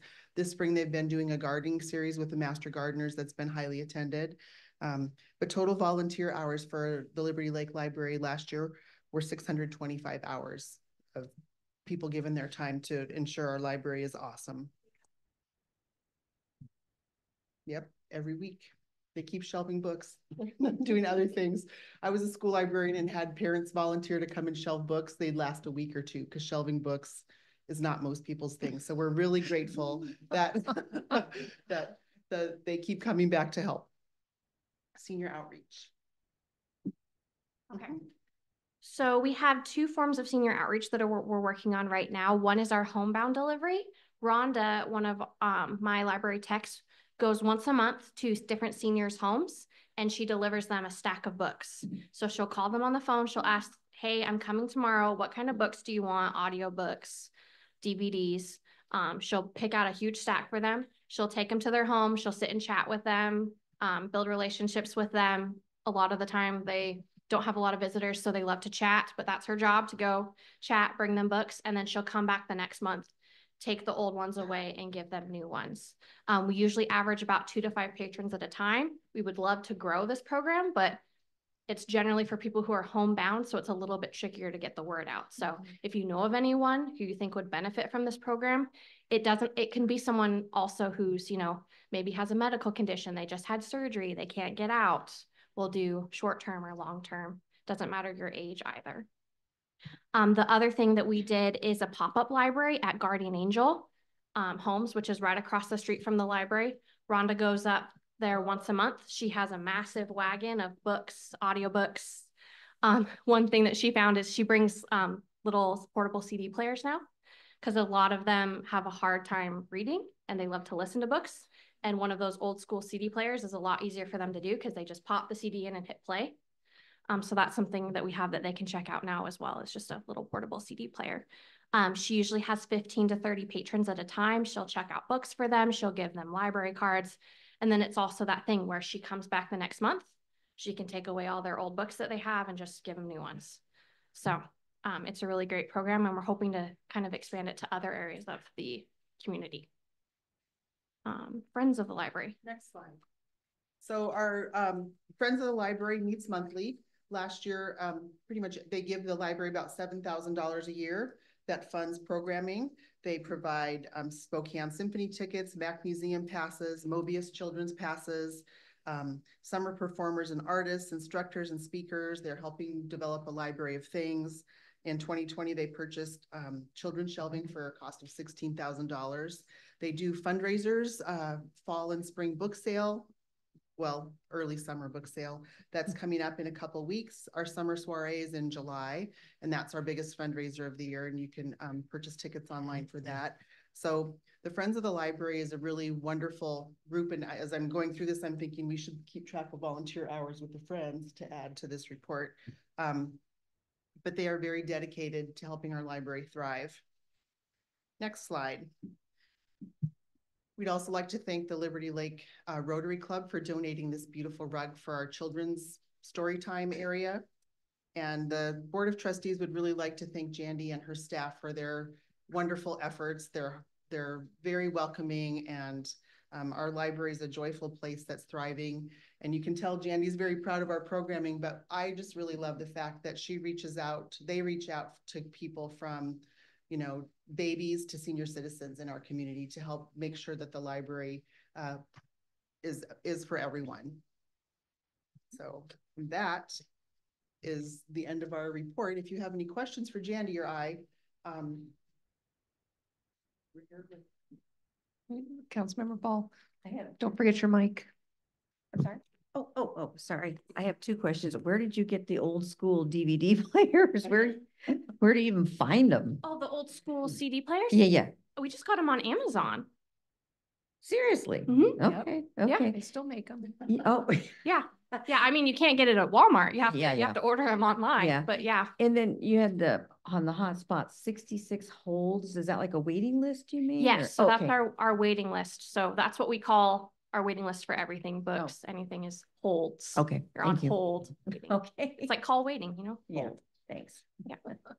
That's when we're done. I just want to say thank you. Jandy, your enthusiasm and excitement are now reflected in the growth and the activities that happen at the library. So yeah, continual pattern of increase is what I really love to see. And thank you. Thank you. And if I can point out that the most recent episode of the city's podcast is about the Friends and specifically the book sale. Check it out online. Word from your sponsor.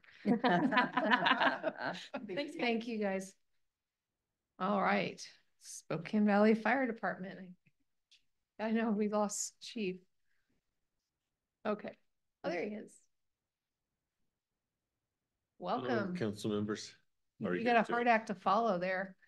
Oh, well, I don't know. Your numbers aren't doubling like theirs. I got a long act to go, though, that's for sure. So we're going to start with the run report numbers. All right.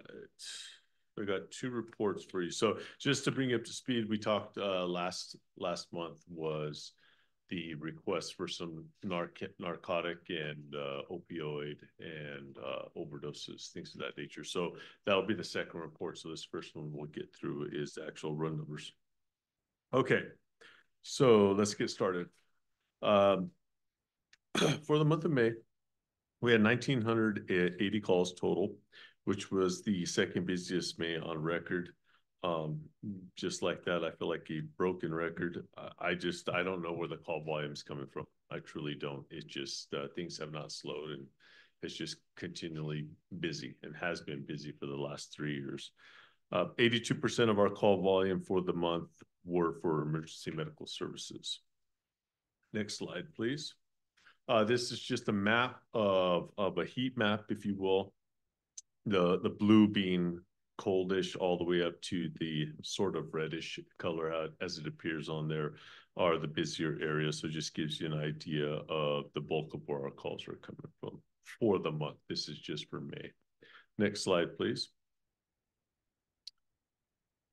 So total calls for the year were just under or just over 9,800 calls. Again, 83% of the call volume. Total call volume is for emergency medical services. Next slide, please. Again, a heat map. Now we're into the really darker red where it really shows the bulk of the calls. So again, we're busy at probably 3/4 of our entire response area. So, I mean, it's just active, constantly moving. Next slide, please. For the month of May, the 1,980 calls generated 2,491 responses. And then up to date, the 9,800 calls have just over 12,000 responses. Of the calls of the units that are going on the calls, we had 6 with over 200 calls. Busiest one being Valley Engine 7. And then for year to date, we have 6 that are over 1,000 calls now. And so it's just, I do like that it's smoothing out a little bit more because generally we have 1 or 2 that are just way above everything else. So it's steady and hasn't slowed. Next slide, please. This breakdown again is the graph at the top are incidents by station area. So for the month. So Station 8 had the most calls, 309, followed by 7 and 1, which is that general area and opportunity neighborhood, which again makes up for, in this case, 44% of the total call volume. For year to date, same 44%, with Station 8 generating roughly 17% of our total call volume. Next slide, please. This is our auto aid, specific auto aid. The numbers on the top are where the Spokane Valley Fire Department goes into the city of Spokane, Fire District 8 and Fire District 9. We went there 37, 27, and 22 times respectively. And then in return, City of Spokane came into our area 70 times, District 8 53 times, and District 9 19 times. Next slide, please.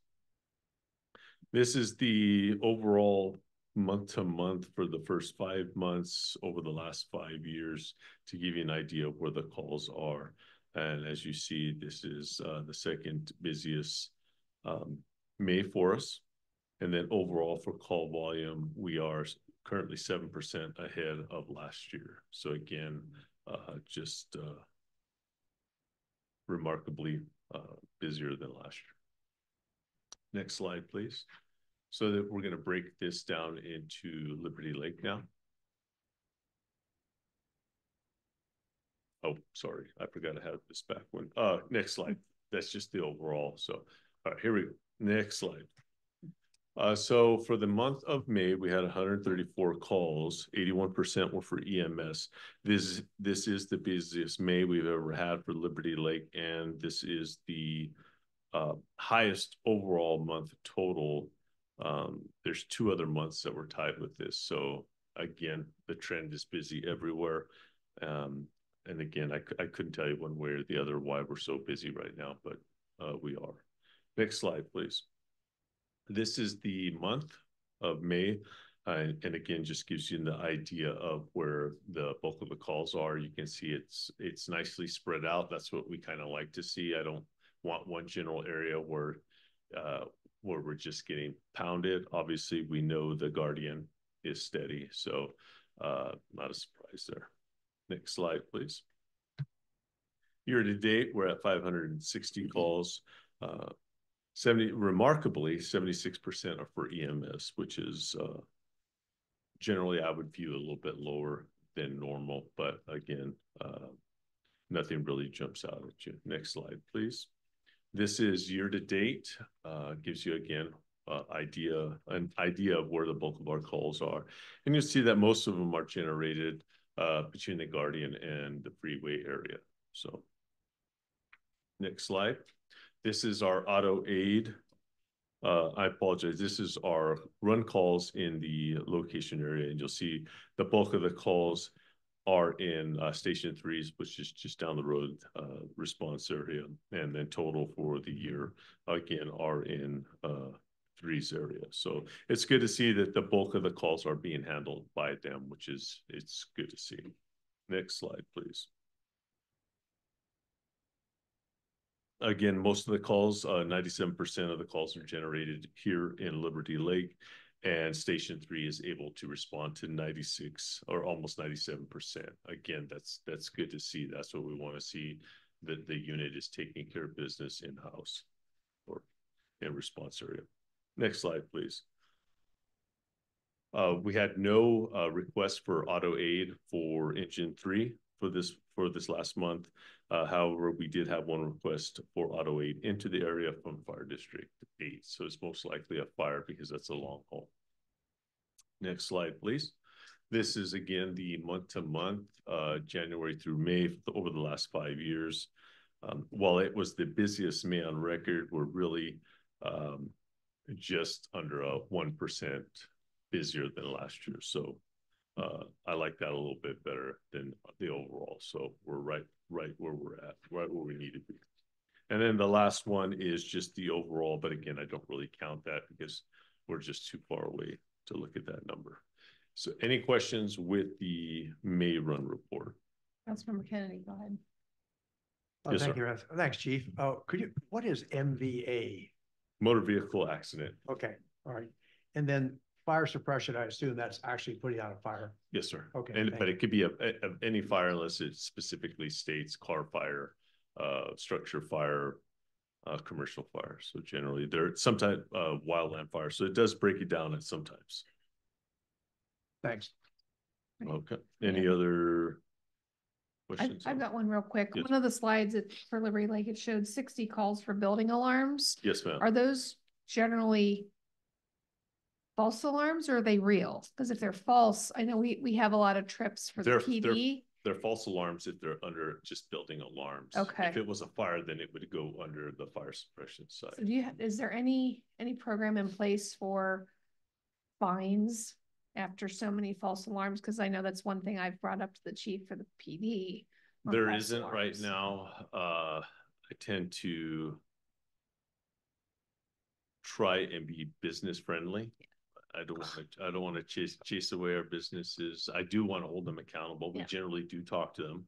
Our fire prevention division is really good about getting out there and communicating and saying, hey, we've been here this many times this month, or we've been there this many times for the year. But again, this is a year to date. Right. And so you have to look at the overall, the weather again. That's the big factor for us. The weather really messes up the pipes. Well, it would also be interesting to bounce the locations of your false alarms against the locations that we get false alarms for the PD. Oh. See if there's any commonalities that we can try to address together. Me. Yeah, there's quite often you'll get both alarms going on. Okay, thanks. Follow-up question? Yes. Those false alarms, are they the majority business or residential? Business. Business. Okay. Business. We don't get very few false alarms for private residences. Okay. Yes, sir. So what type of rig are you guys sending to Guardian Angel? Rate? What kind of rig? Rig. Yeah. Rig. The Fire Engine 3. So we'll get an actual fire truck that goes there, and generally you'll have your private ambulance as well. So both of those will respond. I have another, it's not related to the call reporting though. I recall the district initiated strategic planning with a community meeting. Just curious how that is progressing. That's a good question. We're actually, everything has been edited back and forth. It is now back with CPSC. They're putting the final pieces together to send back to us again for another review. And at that point, it should be close to being done. Then I present it to our Board of Fire Commissioners, and then they approve or don't approve of it.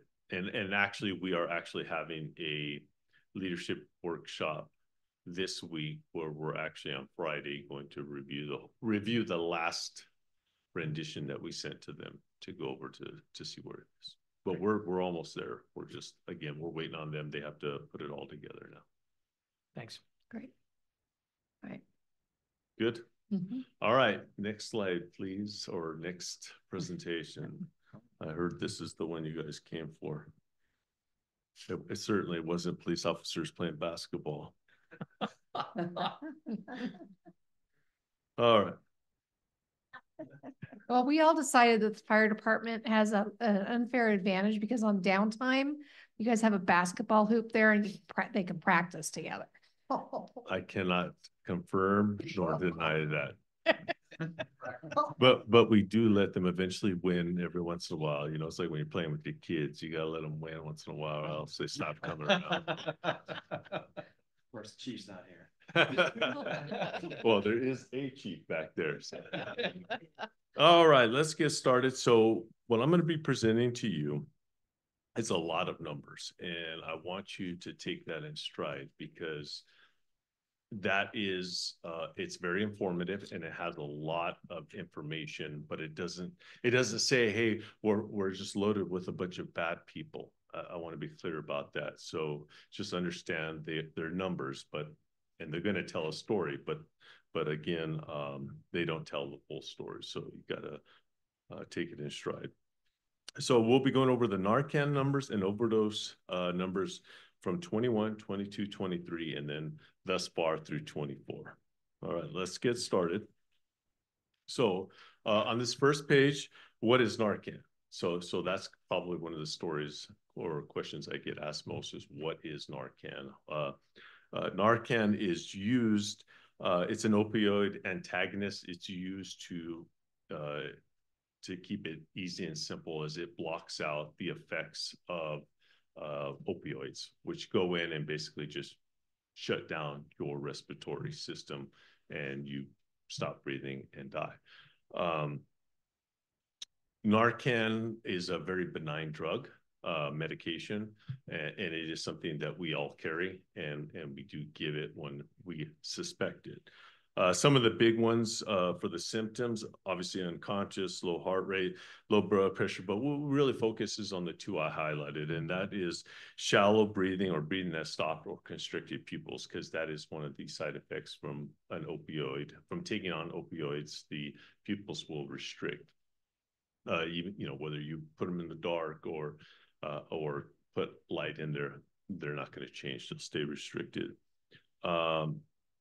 Now, Narcan, understand Narcan will only work on opioids.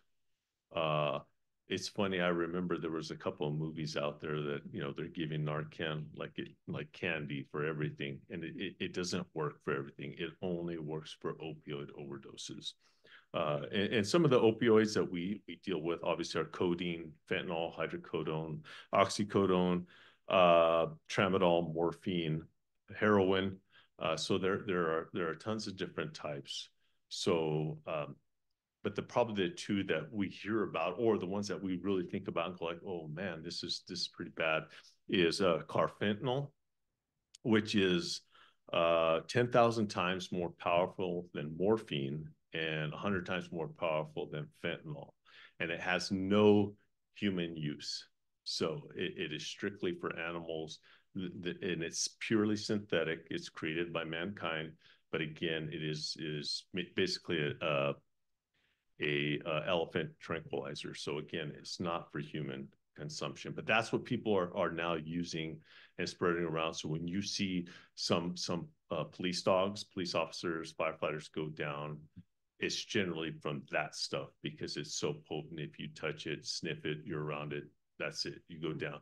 And to be clear, that this stuff is so powerful that all the Narcan that we carry on our units would not reverse it. It's one of those, it is, I mean, you can throw everything at it and you still may not put a dent in it. So it's that powerful. Fentanyl is about 100 times stronger than morphine and about 50 times stronger than Narcan. It is also a synthetic drug. However, we can use that as humans. We have the ability to use that, and we do carry that and use that. So anyway, just wanted to bring you up to speed. It is an over-the-counter medication now, and most people can use it, get it, and have it just in case. So again, Narcan. Next slide, please. This one I won't stay too long on. Just overdose. What's an overdose? Well, simply put, is taking too much of really anything that you're not supposed to. My wife would often say I overdose on candy, but that's for another time.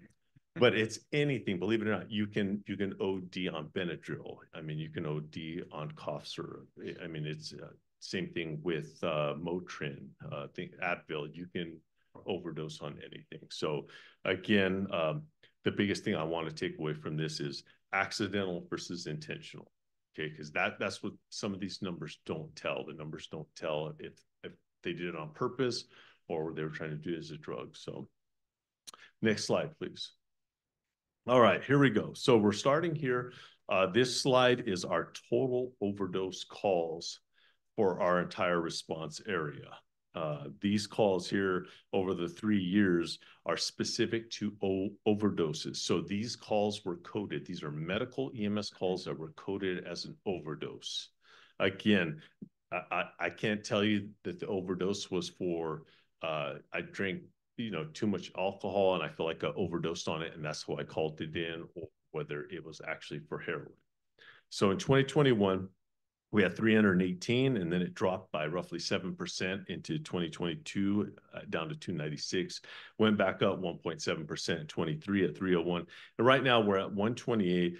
I won't say where that's at in relative until we get the whole number, because you'd be surprised how much that number swings, and it usually comes in waves. If there's a bad batch out there, you'll hear about it on the news. That's why you'll hear it on the news, because there'll be a ton of those calls coming in. So right now, those are all the OD calls that we had for those years. Now, the other numbers kind of tell you just like what also was going on during that call to help us how we tell that story. Like, for instance, the psychiatric call. That could have been I OD'd on some sort of Zoloft or something of that, Xanax. So it just depends. That's what it came in as when we got there. We discovered this is the nature of the call, but it came in as an overdose. So just to give you some background on that. Next slide. So this is over this time period, all the times that we gave Narcan. So Narcan, again, we're giving it to reverse the effects of an opioid overdose. But again, this is where I talk about the numbers. So if you look at, we did 279 pushes in 21, 290 or 4% increase in 2022, and then 302 in 2023, which was another 4% increase. We've done 116 times thus far this year. But the key takeaway here is if you look on the second, all the way to the right, you look and you see cardiac arrest and death. And the reason I'm pointing out that is sometimes we get to a call and we don't know why you're arresting. And sometimes, believe it or not, it is because you OD'd on something, whether accidental or intentional. So at times, please understand that we're gonna push Narcan and see if it helps reverse the cardiac arrest. And it has in the past. But sometimes we get that question from the public as, little Johnny Doe, he doesn't do drugs. And we understand, but it's a rule in, rule out as well. So we'll push it, nothing happens, and we know, okay, look, it's not this, let's go down this path. But more times than not, Johnny Joe wakes up and mama and papa are like, what's going on? And then you have to explain that that medication only works on one thing and one thing only, and that's opioids. So, and then that takes us down a whole other road. So just an idea so you can see where we're at and how many pushes that we're pushing. And we push it for a lot more than just, hey, this is 100% opioid. It could be anything that we suspect. Next slide, please. On this slide, and I apologize, it's small. I hope you guys have copies. So these are the Narcan treatments by call type.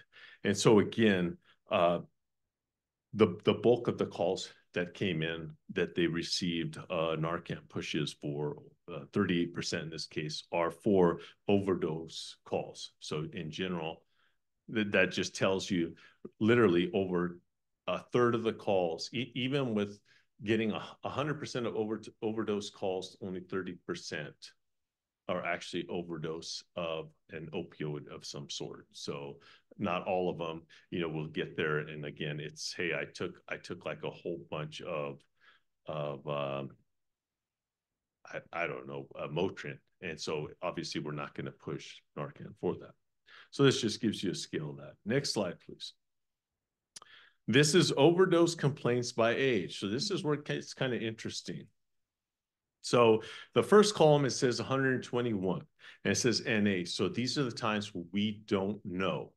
And we just don't know because either we've pushed, and please understand, when we push Narcan, we don't slam people with it. We don't give them the full amount. And there's a reason for that. That's for our protection and really everybody's protection in the area. So generally for the public, they'll give you what's called nasal Narcan, and it's 1 milligram in each for each NIR that you'll push. And so it's going through that system, and it does go pretty quickly through the airway system, but not as fast as an IV push. So when we push, we're pushing 0.4 milligrams at a time because we're trying to just reverse the effects. So meaning I'm trying to get you to breathe.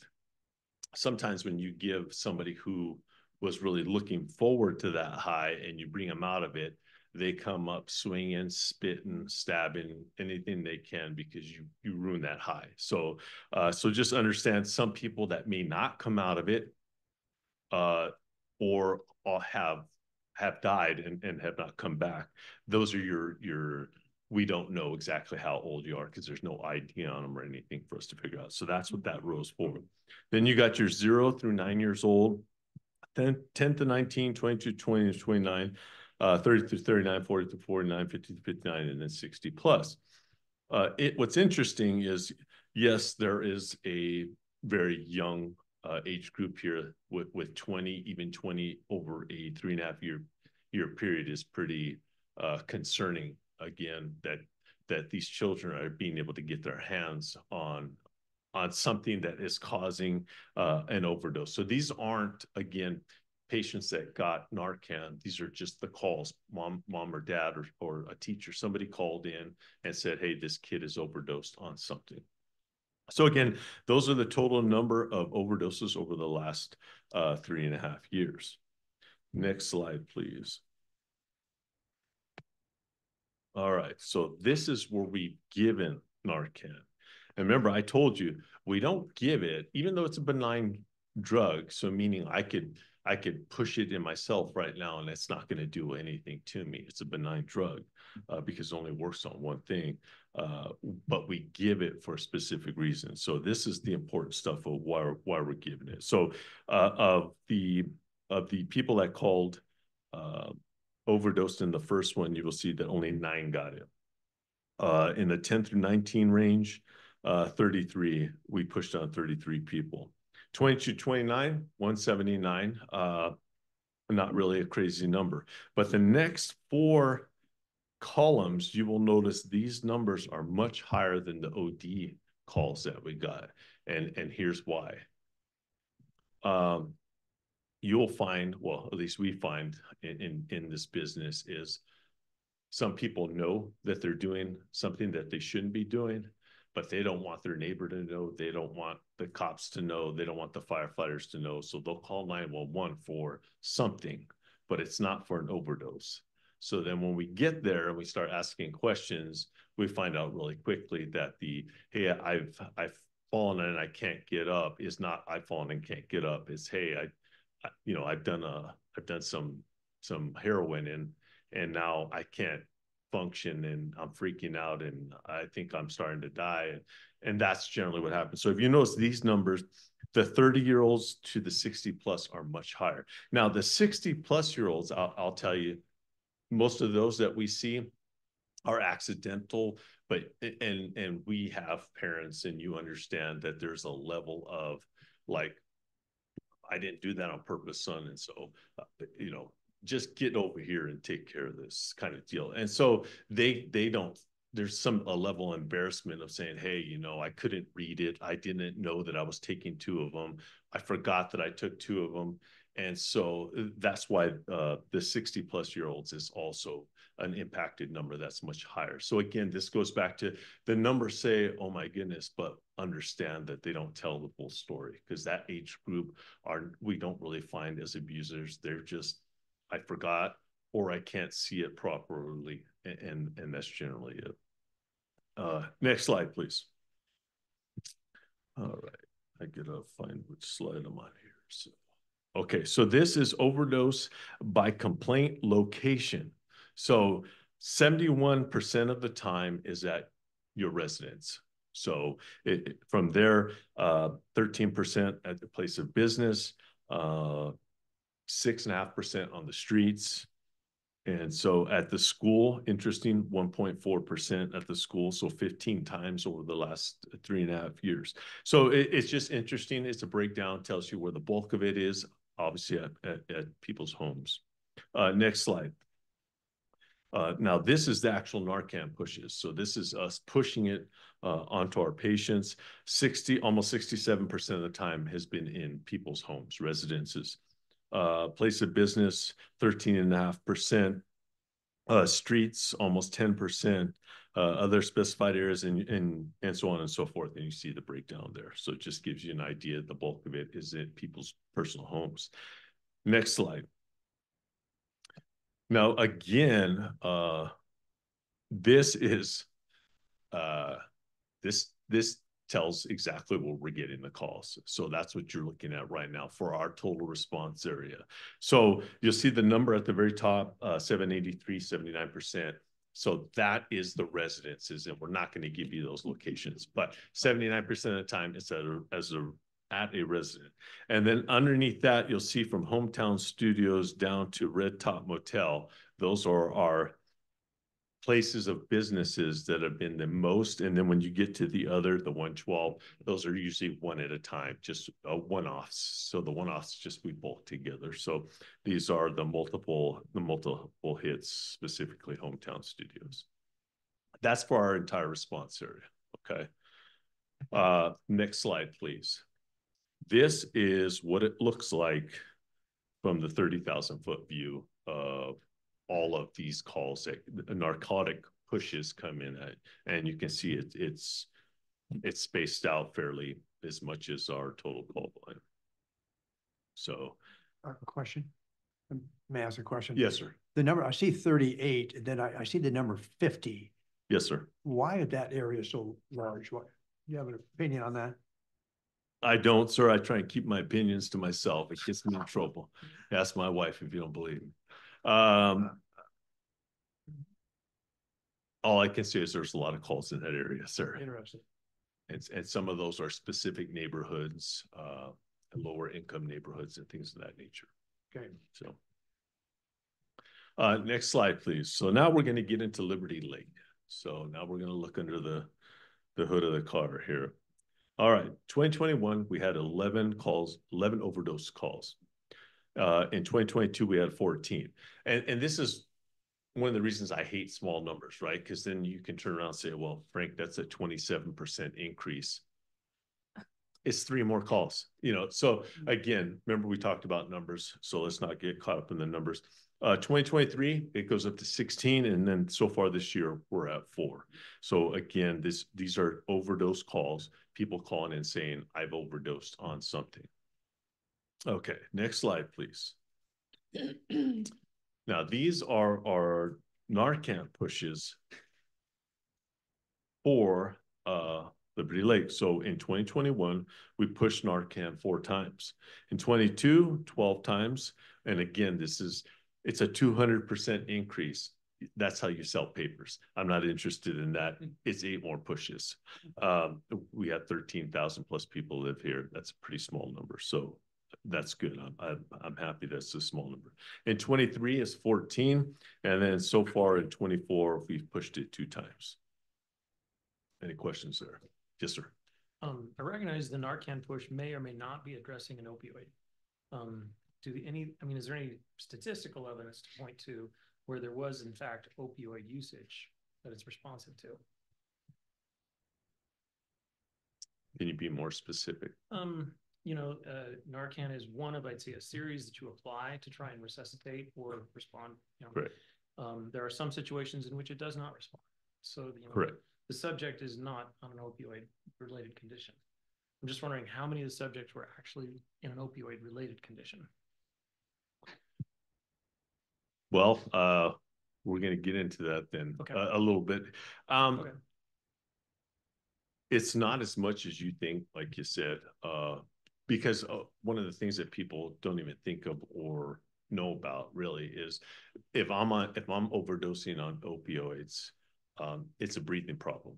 I don't even need Narcan if you're willing to just bag room air into my lungs for me. You know, I can live all day. You know, so that's the only other option that would save you from an opioid overdose. But certainly in our run reports, we document who specifically had it. But again, I can't, because of HIPAA and things of that nature, there's some things I can't get deep into. But yeah. Next slide, please. So this is Narcan treatments.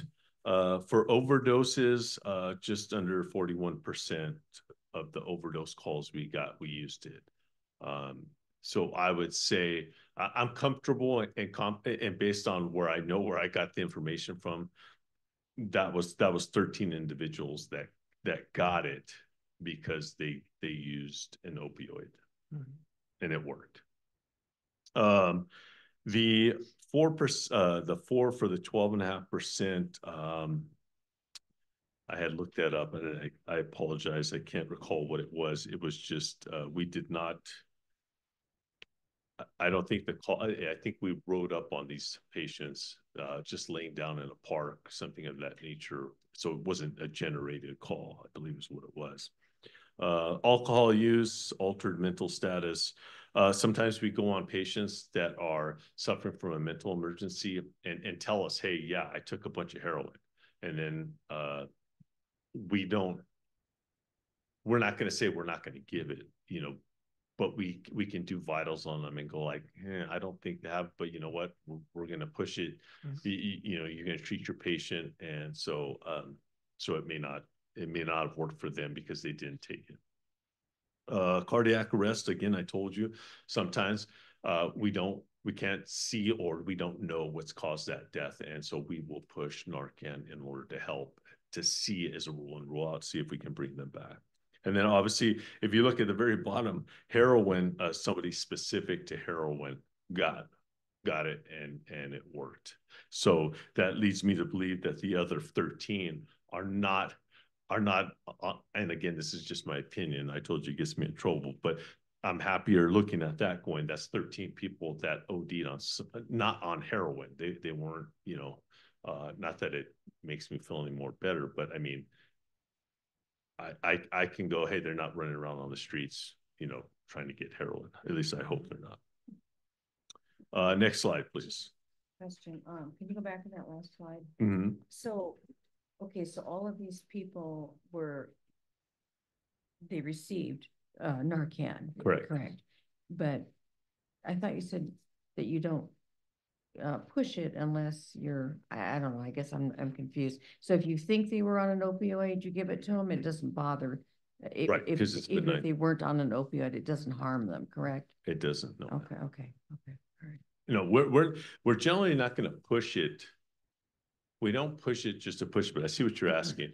But we do use it to rule in, rule out. Like if you cannot talk to us and we don't have any family members to talk to us, but you're there, you're unconscious, the sunlight is directly on your face. So when we're looking at your pupils, they're pinpointed because you're still alive, but your pupils are reacting, but we can't tell. We're going to push that Narcan. We're going to check your blood glucose level, and we're going to push Narcan as a rule out. Next slide. This is our age group of overdose calls. So again, 3 of them that we could not figure out the age of them: 0 to 9 years old, 2, 10 to 19, 2, 22, 29, 12, and 10, 6, 3, and 7. So to give you an idea, those were the patients for those overdose calls, their age. Next slide, please. And then this is the age groups of the patients that received Narcan from us. So again, the first 2, we don't know their ages. And then you'll see the bulk of them were obviously 20 through 60 plus years old. Any questions there? Right, next slide. Again, almost just over 75.5% of our calls came from people's residences. Place of business was 20% or 9 times. EMS provider, 1 street or highway. Next slide, please. Of people in the home, so of those 75.5% calls, 56% of them received Narcan. Place of business, 8 of the 9, and then so on and so forth. Next slide, please. Now, this is the one that gives you a view of what's happening here in Liberty Lake. So residents that received Narcan, 62% were from home, or 20 of them. Big Trout Lodge, 15%, Hey J's, and all the way down to Safeway store number 11. So it gives you an idea exactly where those calls are coming in that are outside of private residence. I can't tell you what those are. I mean, I can, but I can't. So, next slide is just a blow up of just Liberty Lake to kind of give you the idea of what the calls are. And so I think you can figure out one of those. Possibly 2, but again, this is a picture for you to see exactly where the calls are and where we're at, and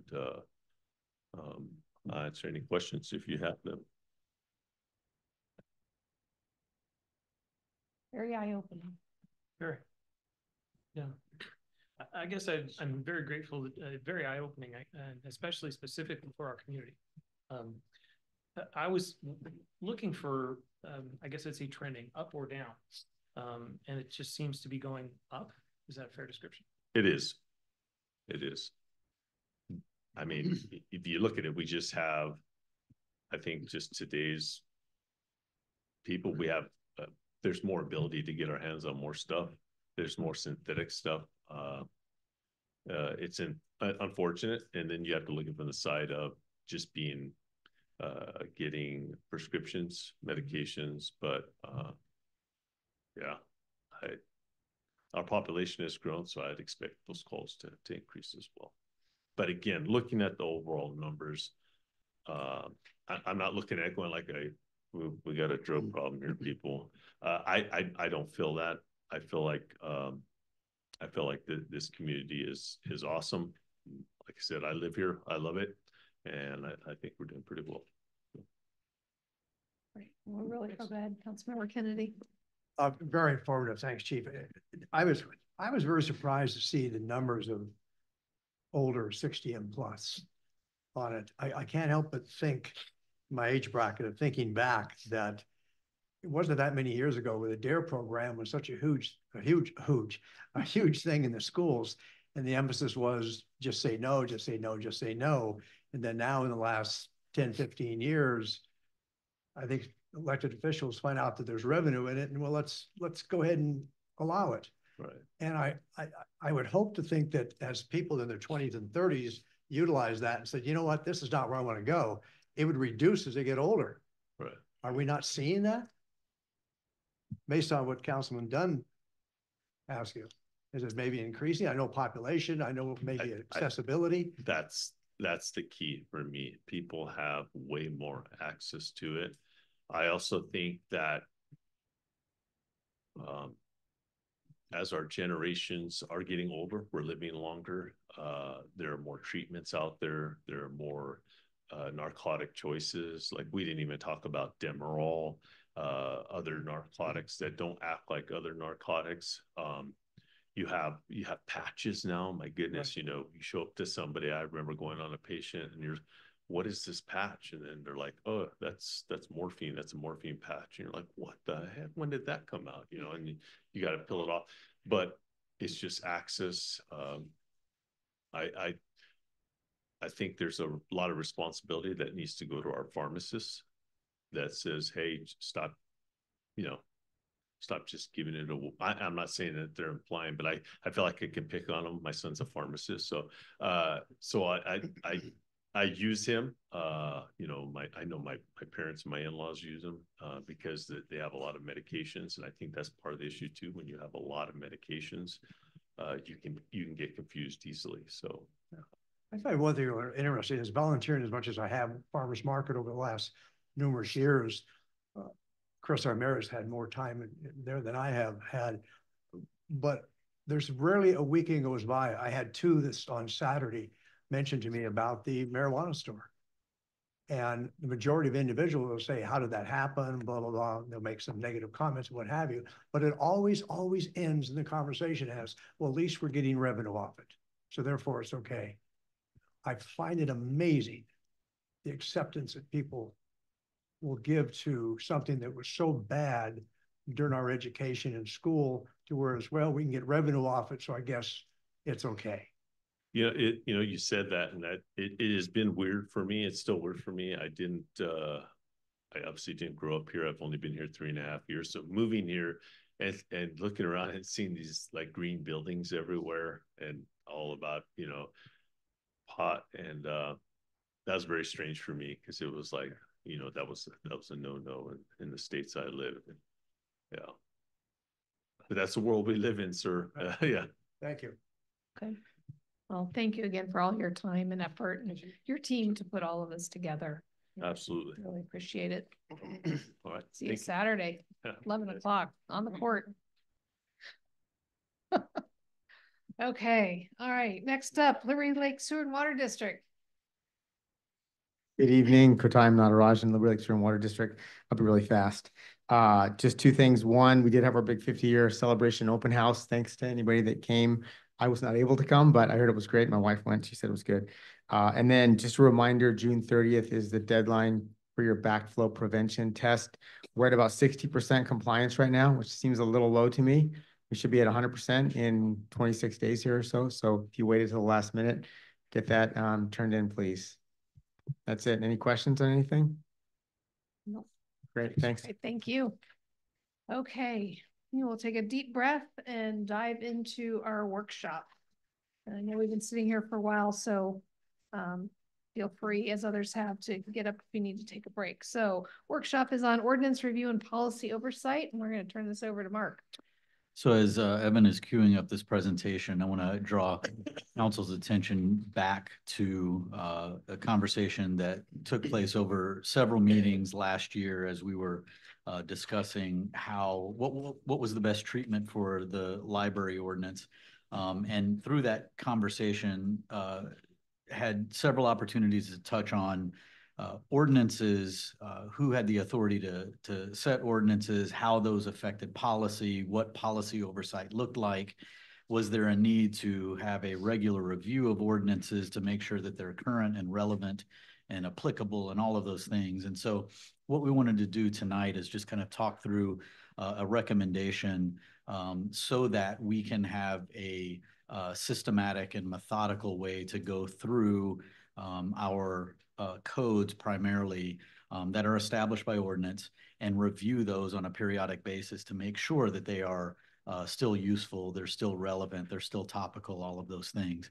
And so if you go to the next slide, Evan, setting the basis for the council's authority to do this, RCW 35A, which enumerates the powers for city councils in code cities, which Liberty Lake is a code city. In section 35A.11.020, specifically talks about those powers. And there's a lot of stuff in there. But one of the things that it enumerates is that the city council, can adopt and enforce ordinances of all kinds relating to and regulating its local or municipal affairs and appropriate to the good government of the city. And so very clearly puts the ordinance making in the hands of the legislative body, in this case, the city council. And so as a result of that, and as a result of the ongoing discussion on what is the right balance between staff, council, the public in this relationship between ordinance and policy, the staff's recommendation, if you can go to the next slide, at this point is for council to consider creating an ordinance review advisory board. So this would be similar to a board or commission that is already, that we have several examples of. We've had some presentations by some of them tonight and at other council meetings. And so this would be another group that was formally established with a purpose of reviewing and making recommendations to council about ordinances. And a few opportunities to express how a group like this would be a little bit different. Evan, if you can go to the next slide. Would be, and again, this would be something that we would establish by ordinance. We could talk about the right number of members. They would be appointed in the same way that other board and commission members are appointed. But these kinds of advisory boards, whether they're called an advisory board or a commission or a committee, this group that has been put together specifically for this purpose, one of the advantages, and you see this model kind of play out in different cities across the country, is these are limited purpose groups, right? You're not creating a group that lives in perpetuity. It's got a mission. Now, it can be reauthorized at various points in time if the council so chooses, if there's more work to do. But this is not a group or a board that you would establish by ordinance and then it would live forever and really have no objective after a certain point. And so an example of a cycle, a life cycle of this kind of board would be one that was created. You name your members, you start meeting, you get some momentum built up. In a year one scenario, you would establish a review plan for council's approval. Now, council would have the prerogative, and I would recommend setting some guidelines for things that the advisory board needs to look at, but they would take that initial year period-ish, right? That could be 4 months, that could be 6 months, that could be up to a year, to establish the review plan that they are going to exercise over the next 2 years of conducting those reviews and bringing recommendations back to council. And so this would live in like a 3-year window. So you would operate 3 years. Based on the performance, council would make a decision at that 3-year mark to either reauthorize it and reestablish some guidelines for more review, or not reauthorize it because it had accomplished the intended purpose. Evan, if you could go to the next slide, please. And so if you look around the country, there are a lot of municipalities that are similarly sized to us, between 10 and 15,000 population, that either currently have or have had, but have accomplished the mission and have sunset the board, similar models to what I've just described. And of course, council will have the discretionary authority to balance this and tailor it to the specific needs of this community. But just generally speaking, when you're talking about this model, you see these cities that have used something like it to either review their municipal code, their code of ordinances, or both, or something else that's similar. And most of them, as you see, are kind of on the western side of the U.S. If you get into the southeast and eastern part of the U.S., the cities with these kinds of boards are much larger. So you'll see, you know, your New York Cities, your Tampas, your Bostons, places like that. But this is not an uncommon kind of board to exist in municipalities across the country.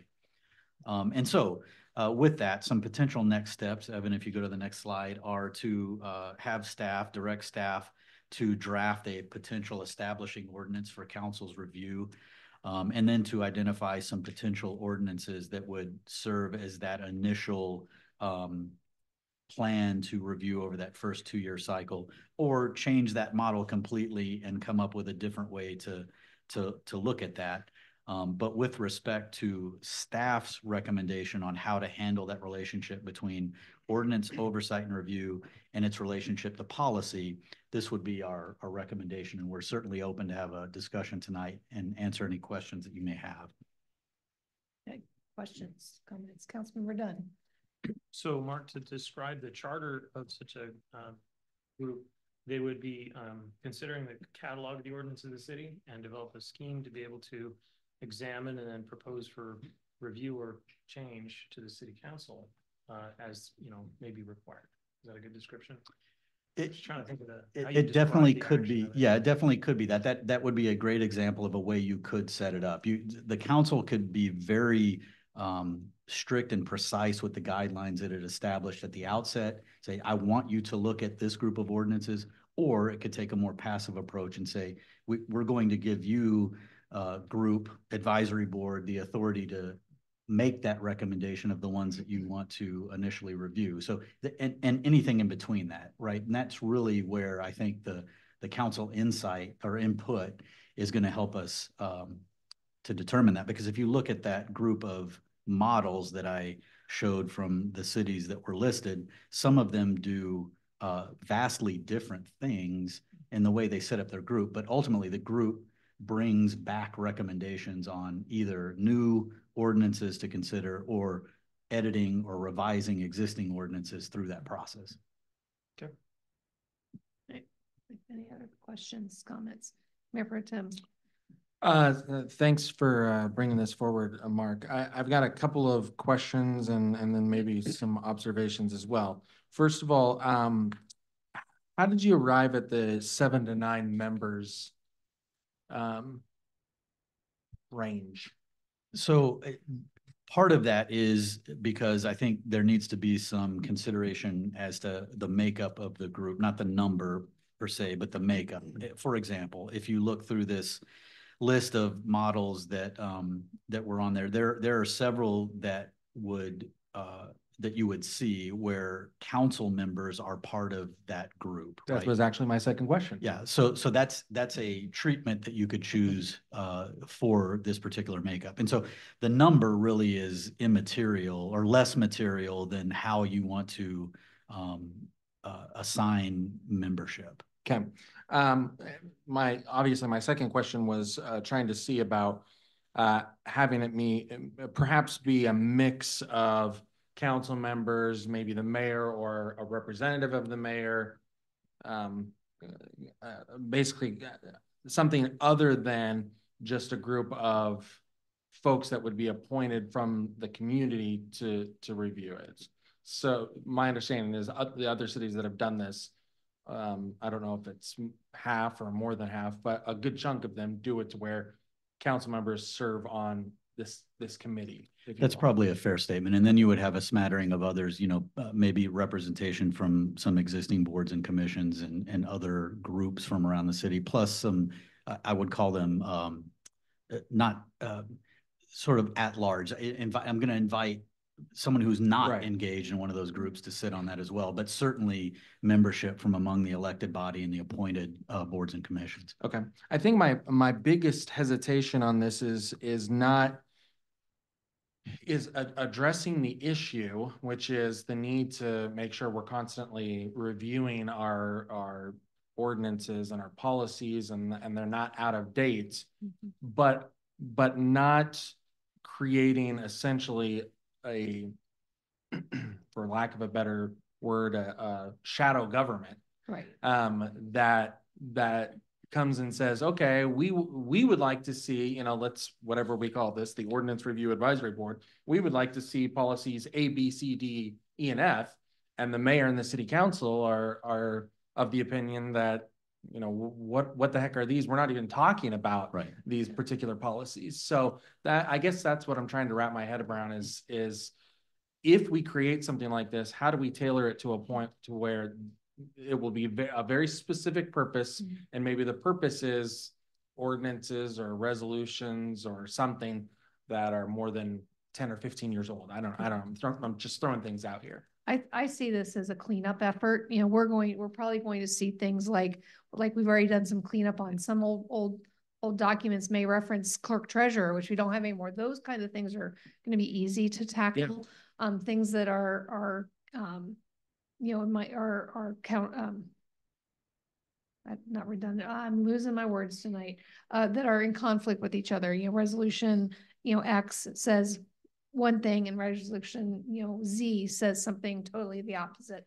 I think those are some really good places to start. And I agree, you know, possibly having some council members on there and maybe, you know, think about the people that, you know, you guys could, you know, think about having on their former council members who may have some time on their hands and want to get back involved a little bit.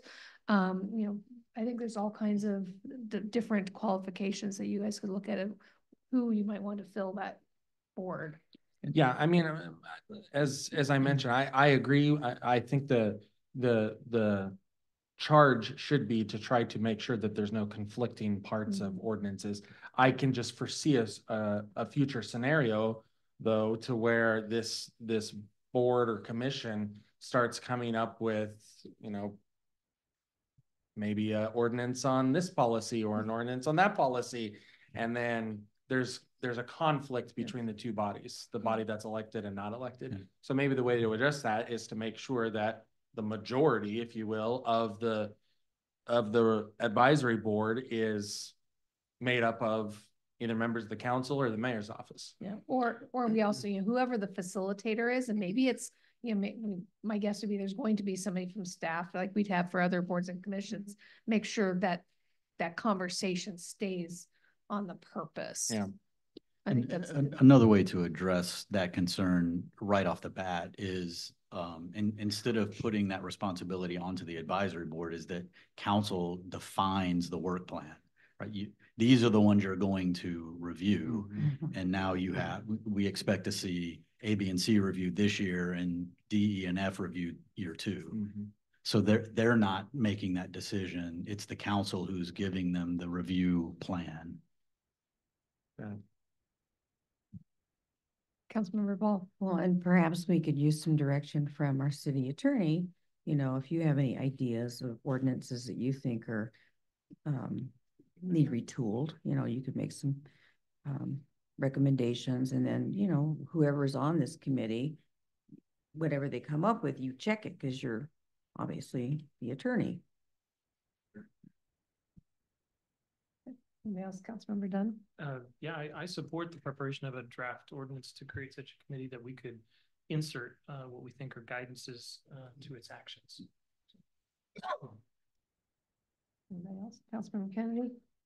I wish I would have seen what is presented in the packet to be able to have some time to think about it, because I now have 6 minutes since I first seen this to come up with opinion how we're going to move forward. I have great concerns over moving forward with this. And the reason being is I believe that what we're doing is looking at establish another level of government, which I believe will simply slow us down. And what I mean by that is that we already have a group that is tasked to make these decisions. It's called the 7 council members and the mayor. Those are the ones the citizens said, we're going to give our vote to you to make these decisions. My concern is that in the past, what has worked, and I think it's worked very well, if there's something that comes up within our ordinance, resolution, policy, or procedures that seems to be a challenge, this body addresses it. Says, oh, let's look at that now. My concern is if we get this committee going and we think of something we want to address, what I could see it going is that, oh, hold it. Don't move ahead with that. Let's give that to this committee to look at it. And therefore, this level of government, I believe, has slowed down the system when the ones who are going to make the decision are right here in this room. Okay. I can recall back when we put all the time and effort into forming the community engagement committee. Okay. The pushback of 7 council members, 6 of 5 council members, that we don't want another layer of government. And the question was, what are we going to ask these individuals to do? Because we already have Parks and Art. We already have other groups that take on these tasks. So what we didn't want to do is take community engagement and say, well, we're going to look at some art. What's your opinion? That's why we had this group. So to form another one, I'm concerned because what we're going to get the same people who will volunteer for this, who are already on these other groups. So I'm not in favor of it for those reasons. Now, let me use a recent pick the scab here, is that we went through a scenario with our library that this body had decided upon ordinance, rules, resolutions, and policies. And the group took it upon themselves to change that. And what we got into was not what you first read, that the RCW says who has the authority. We spent months and months of discussion and arguments on who has the authority to make that decision. And now what we said, this body has that decision-making, and yet we were challenged that we don't have that authority. It was even put out in print that we weren't qualified to do that, that these other individuals have the qualifications. I could foresee that that would happen there also. So I'm in favor of what we're doing now, that we're going to be having a retreat. And one of the things that does come up in retreats is ordinance and resolutions that we feel need to be changed and discussed. I do not want to sit here and go through, I would like to look at ordinance number so-and-so just to say, well, hold it. Let's wait on that. Because we can let this group look at it to give their opinion when they don't have the decision-making power to begin with. Let's do not forget what we just went through. Have we forgot so quickly? Who has the authority to make these decisions? So I don't interrupt. So I guess in my mind, the charter of this board would be totally different than what I think the scenarios you're thinking of. Because I see this board and I say, you know, very, very simple. I'm not looking for them to recommend changes or for the council to refer anything that comes up to the council to refer back to this committee, but simply there's ordinances and resolutions that we haven't looked at in 10, 15 plus years that probably have mistakes in them or, like I said, redundancies or conflicting information. I think that is the place to start. At least it's not in my mind that, you know, the council would be referring anything back to the committee, or that the committee would have anything, you know, to send to the council besides, okay, well, here's a typo, or things like, you know, when we're going through the library ordinance, when you pointed out there's some technology things that we should probably add, but those always come to the council. I'm looking for them to catch things up, catch mistakes. Not to interfere in the normal workings of the council when ordinances and resolutions come up.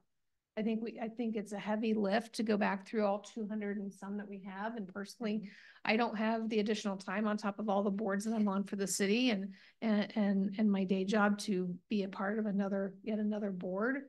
Hopefully some council members do, but I say, you know, I think, you know, say Councilmember Van Orman hadn't come back to me on council, you know, she would probably be one that I would love to reach out to, right? You know, or like Judy Owens or David, whoever's, you know, around that might want to still get back involved, people who have experience with these things. I'm not looking for somebody like a Joe Schmo off the street who knows nothing about the inner workings of the city.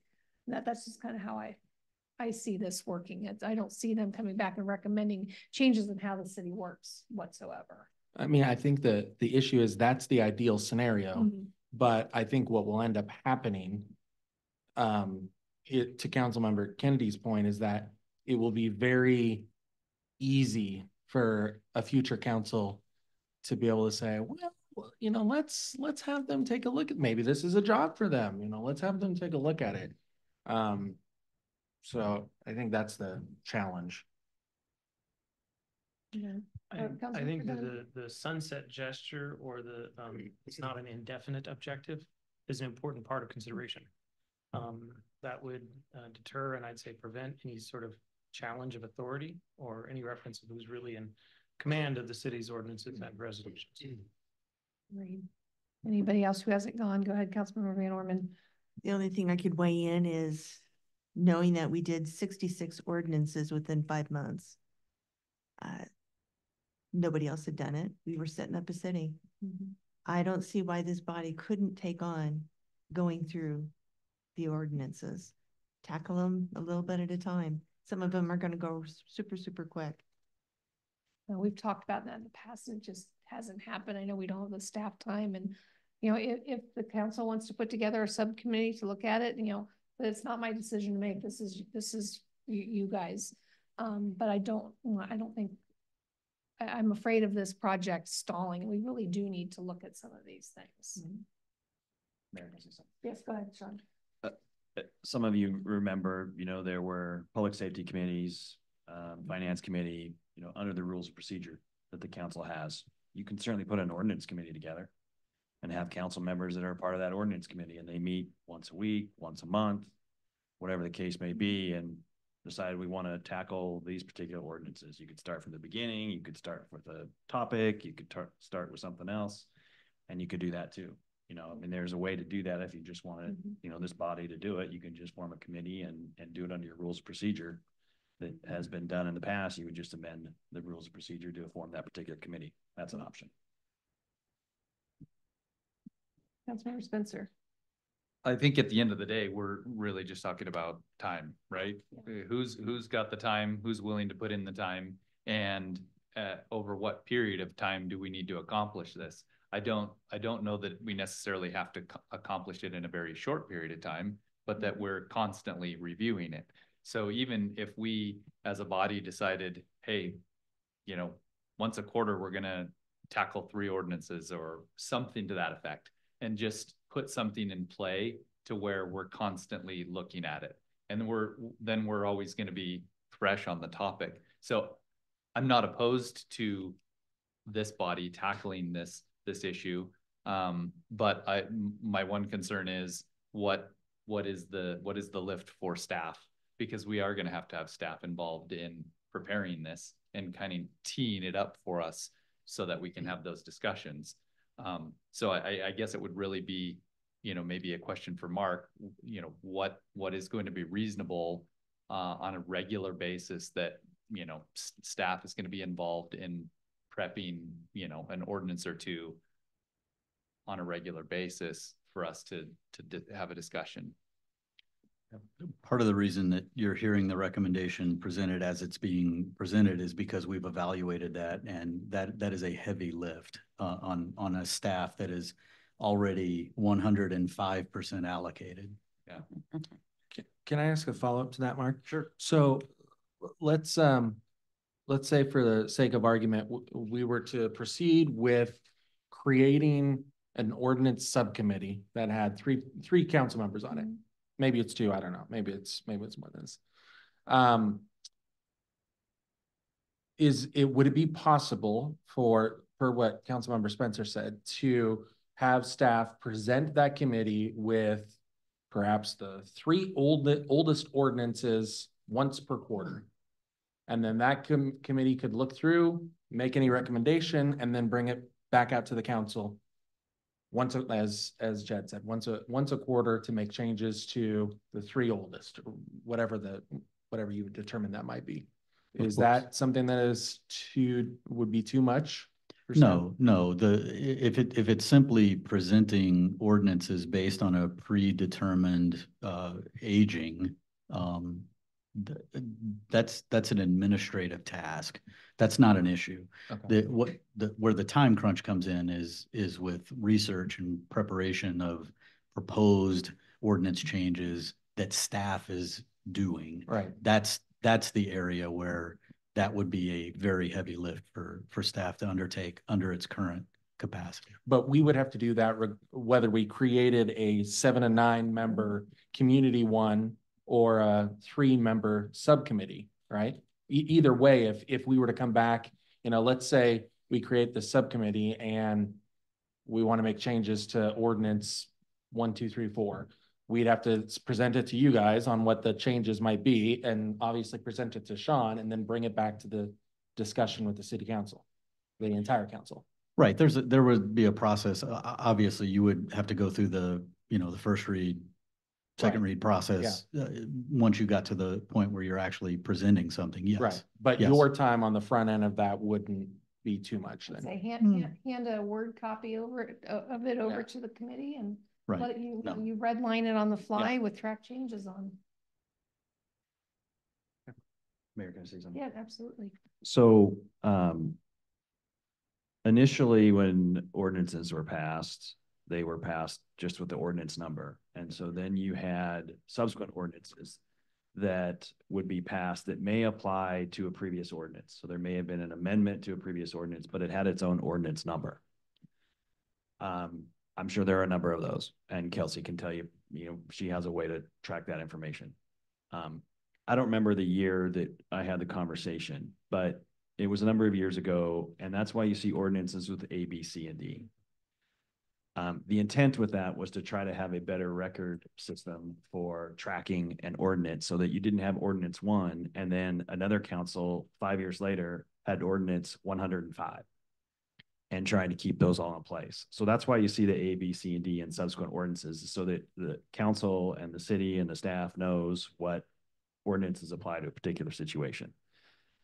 The first thing that comes to mind is, for me, would be to start with some of those initial ordinances and then to try to cross-reference them if possible with any other ordinances to try to clarify that. You just initially start chronologically and work that way, because I know there are probably a number of ordinances that started that way that were subsequently changed. Or rescinded. Correct. So you might have ordinance 1, 2, and 3. 1 and 3 apply, but 2 doesn't. And 3 may apply to 25 or so on and so forth in the future until we got to the point of A, B, C, and D, or whatever the number may be applicable. So I'm certainly not trying to put Kelsey on the spot with regard to, what that looks like. But, if it's, you start with 1 through 5 and then say, are there any other ones that you can cross-reference through 1 through 5? And then you work your way through 1 through 5 and say, okay, 1 through 5, there's 5 other ordinances that apply to 1 through 5, and you work your way through those and see how that works. Just as an option. Yeah, if I can interject on that, and I'd love to hear Kelsey's input on that as well.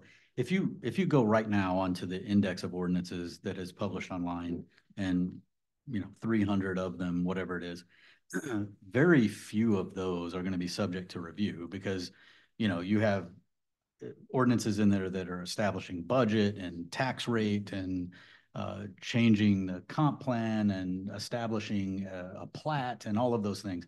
You're not going to review those. The majority of review that I think you're going to be conducting is things that have been established in ordinance in our municipal code. And so as an example, think back to last year when we made some changes to the parks use title in the municipal code as it related to the camping. That is an example of one of the heaviest lifts, I think, that whatever the group that's going to be looking at this is going to be undertaking. It's not the index of ordinances, because the vast majority of those are single-use ordinances that were passed for a purpose, and that purpose is no longer relevant. Use the budget as an example, right? That's gone. We do the next budget ordinance the next year. And so it's the majority of work is going to be trying to determine, to the mayor's earlier point, what of our current municipal code is in conflict with what other part of our municipal code, and cleaning those things up. Yeah, for example, in the code right now, we have a ordinance on telephone credit cards, talking about telephone company credit cards prohibited, fraud and obtaining telecommunication services, fraud and operating coin boxes for telephones. I mean, right. So it's that kind of stuff. Right. Are you saying that those data? Yes, yes. Go ahead, Councilman Kennedy. I think those type of codes should be looked at and changed. But I also have to think about how much time and effort we're going to take to put into that specific code. And maybe we should be looking at something more serious that we deal with on a daily basis. When we looked at community engagement, there was many conversations came back to where we finally were going to move forward, but it came down to was that we didn't have the staff. The mayor at the time, Chris, was not in favor of it, understandably because of staff. Not that she wasn't personally against it, in my opinion, but we had staff. Katie was not in favor of it because we didn't have staff. Several of the council members who were there and voted on this are no longer here, that their concern was we already had committees. Now we're forming more committees to look at things that the council should be looking at. So I know I'm repeating myself here on it, but this is our job. This is our job. And the ones that come up that are important are the ones at that moment dealt with. I think we fall into the category at times that something happens here and we choose not to get involved in it because of whatever reason, and it festers. And it gets uglier and uglier and uglier. I'm really concerned that if we get this committee going, which does have some merit to some degree, and we give them some things to look at, what happens if the council, I come up, or anybody else comes up and says, I would like to address this ordinance, and here's the reason why I would like to have it changed. I guarantee you, this committee, majority will say, let's hold up on that. Let's put that on the list and let these individuals look at it. Well, it sounds like the more recent conversation here is seeming to lean more in favor of having a council subcommittee, if I'm reading the room, or nods or not. Is that the direction we want to continue the conversation in? Looking for some feedback here, just trying to drive the conversation. Go ahead. If I may, a subcommittee of council and council only. Correct. I would be definitely supportive of that. No question about it. Yeah. That's just good common sense. But the idea to bring in other individuals and try to educate them during this period of time, I think the benefit of if it's strictly council committee, they're already used to working with staff. Well, and I think if, again, just me thinking out loud here, nothing organized. If the council is interested in setting up a subcommittee of 2 or 3 or something like that, it's something that would be more easily rotated. Rather than if we have a board made up of, outside members of the community. Because if it, say we start off with, council members Dunn, Spencer, and Cargill first, they go through things for 3 months or however many number, and then we rotate every quarter or every 6 months to spread that burden out. I think it's a lot easier to manage that, rather because you can't do that with an appointed board that's in place for 3 years. So I would be in favor of that scenario where we bring it back as a council committee. I do think if we're going to do it, we should do it unanimously. So I would be in favor of delaying it to where Councilmember Kurtz can have a comment on it as well. But I think that would be a good scenario, and maybe we set it up as a temporary committee just to the end of the year, so we figure out if it's even doable, if it's way too much to handle, or if it's something we need to change. And then that way we have 2 to 3 people looking at it and maybe they only make 2 or 3 recommendations before the end of the year, and that's that. In order to do that, Sean, if we just do this on a trial basis, do we have to go in and amend the rules of procedure for this, or is this something we can do by council vote until they decide if it's going to be an ongoing subcommittee?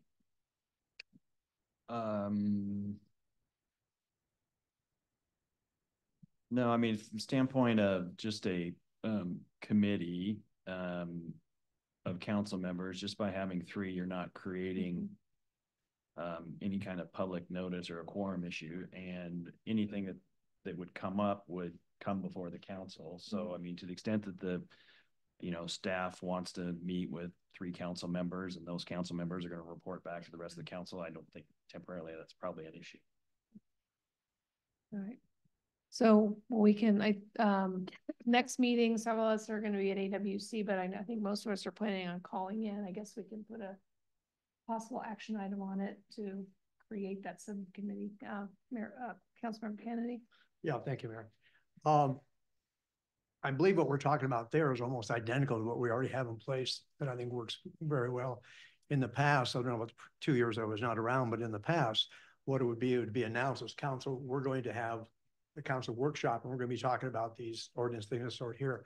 Any of those that you have questions on, please make comments. And that's how we did it. And then we submitted that information to staff cataloged that, and we went into a meeting saying, these are the specific things that we feel need to be dealt with right now. I believe that this will do the same thing, and I would support that. Well, maybe, Mark, we can get together and figure out what that action item might look like for next meeting. Does that work? Yeah, absolutely. Does that sound good to everybody? Nod a head, shake a head. Okay, sounds good. All right, please make note of the time. We may have to do an extension, so we'll keep an eye on that. All right, so Mayor Pro Tem, general business consent agenda, 1 item. All right, we'll make a motion to approve general business consent agenda item 10A, the May 21st, 2024 meeting minutes. Do we have a second? Second. Second by Councilmember Dunn. All in favor of approving the May 21st, 2024 meeting minutes, please say aye. Aye. Any opposed? All right, motion passes 6-0. Okay, now we are on to 11. A, Yeah, Okay. so we'll do A, B, and then back. C, and then go back to what was 10B through Okay. H. I'll make a motion to approve general business item 11A, the memorandum of understanding with River Crossing LLC for the striping of Mission Avenue. We have a second. Second. Second by Councilmember Dunn. Any questions or discussion? Not hearing any. All in favor, please, please say aye. Those in favor of approving memorandum of understanding for river crossing striping, please say aye. Aye. Aye. Any opposed? All right, motion passes 6-0. Make a motion to approve general business item 11B, the Mission Avenue dedication agreement. Second. We have a second from Councilmember Dunn. Any questions or comments on this item? Okay, not hearing any. All those in favor of approving the Mission Avenue dedication agreement, please say aye. Aye. Any opposed? All right, motion passes 6-0. And make a motion to approve general business item 11C, extension of the solid waste agreement between the City of Liberty Lake and Waste Management of Washington. Do we have a second? Second. Thank you. All right, I'm sure there are questions on this one.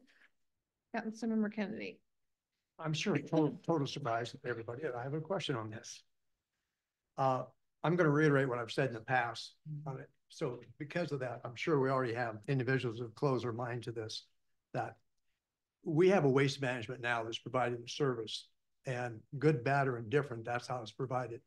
When we ended up and gave them a contract to begin with, I believe we had competitive bids by other individuals. We at least opened it up for other individuals.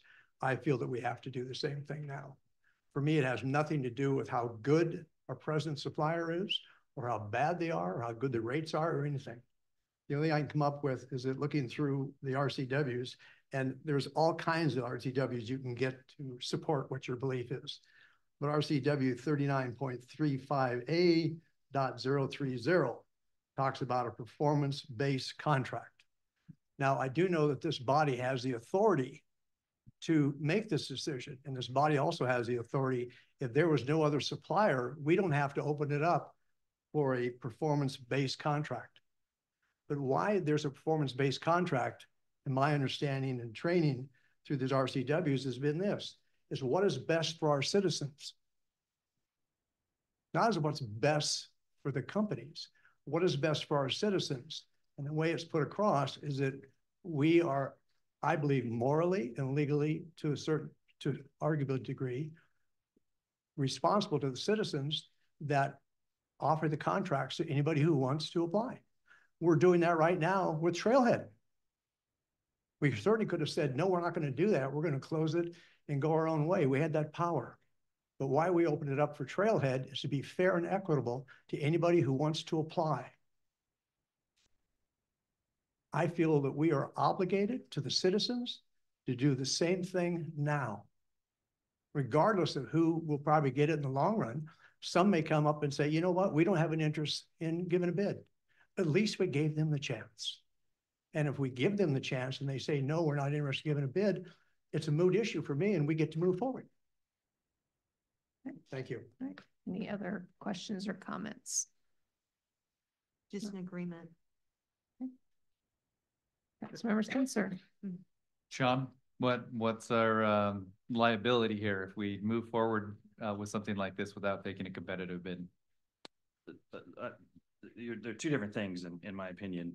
What we have right here is simply a contract that the city negotiated.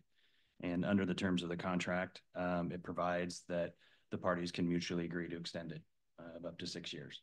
So staff's just recommending that pursuant to the terms of the contract, that they think an extension is warranted and is asking the council to approve that so notice can be given consistent with the contract. If the council chooses to do something differently, then you can certainly put it out through the process. I will say there's a little different process as it relates to solid waste disposal. So it's not your process of putting something out to bid like you would some other types of projects.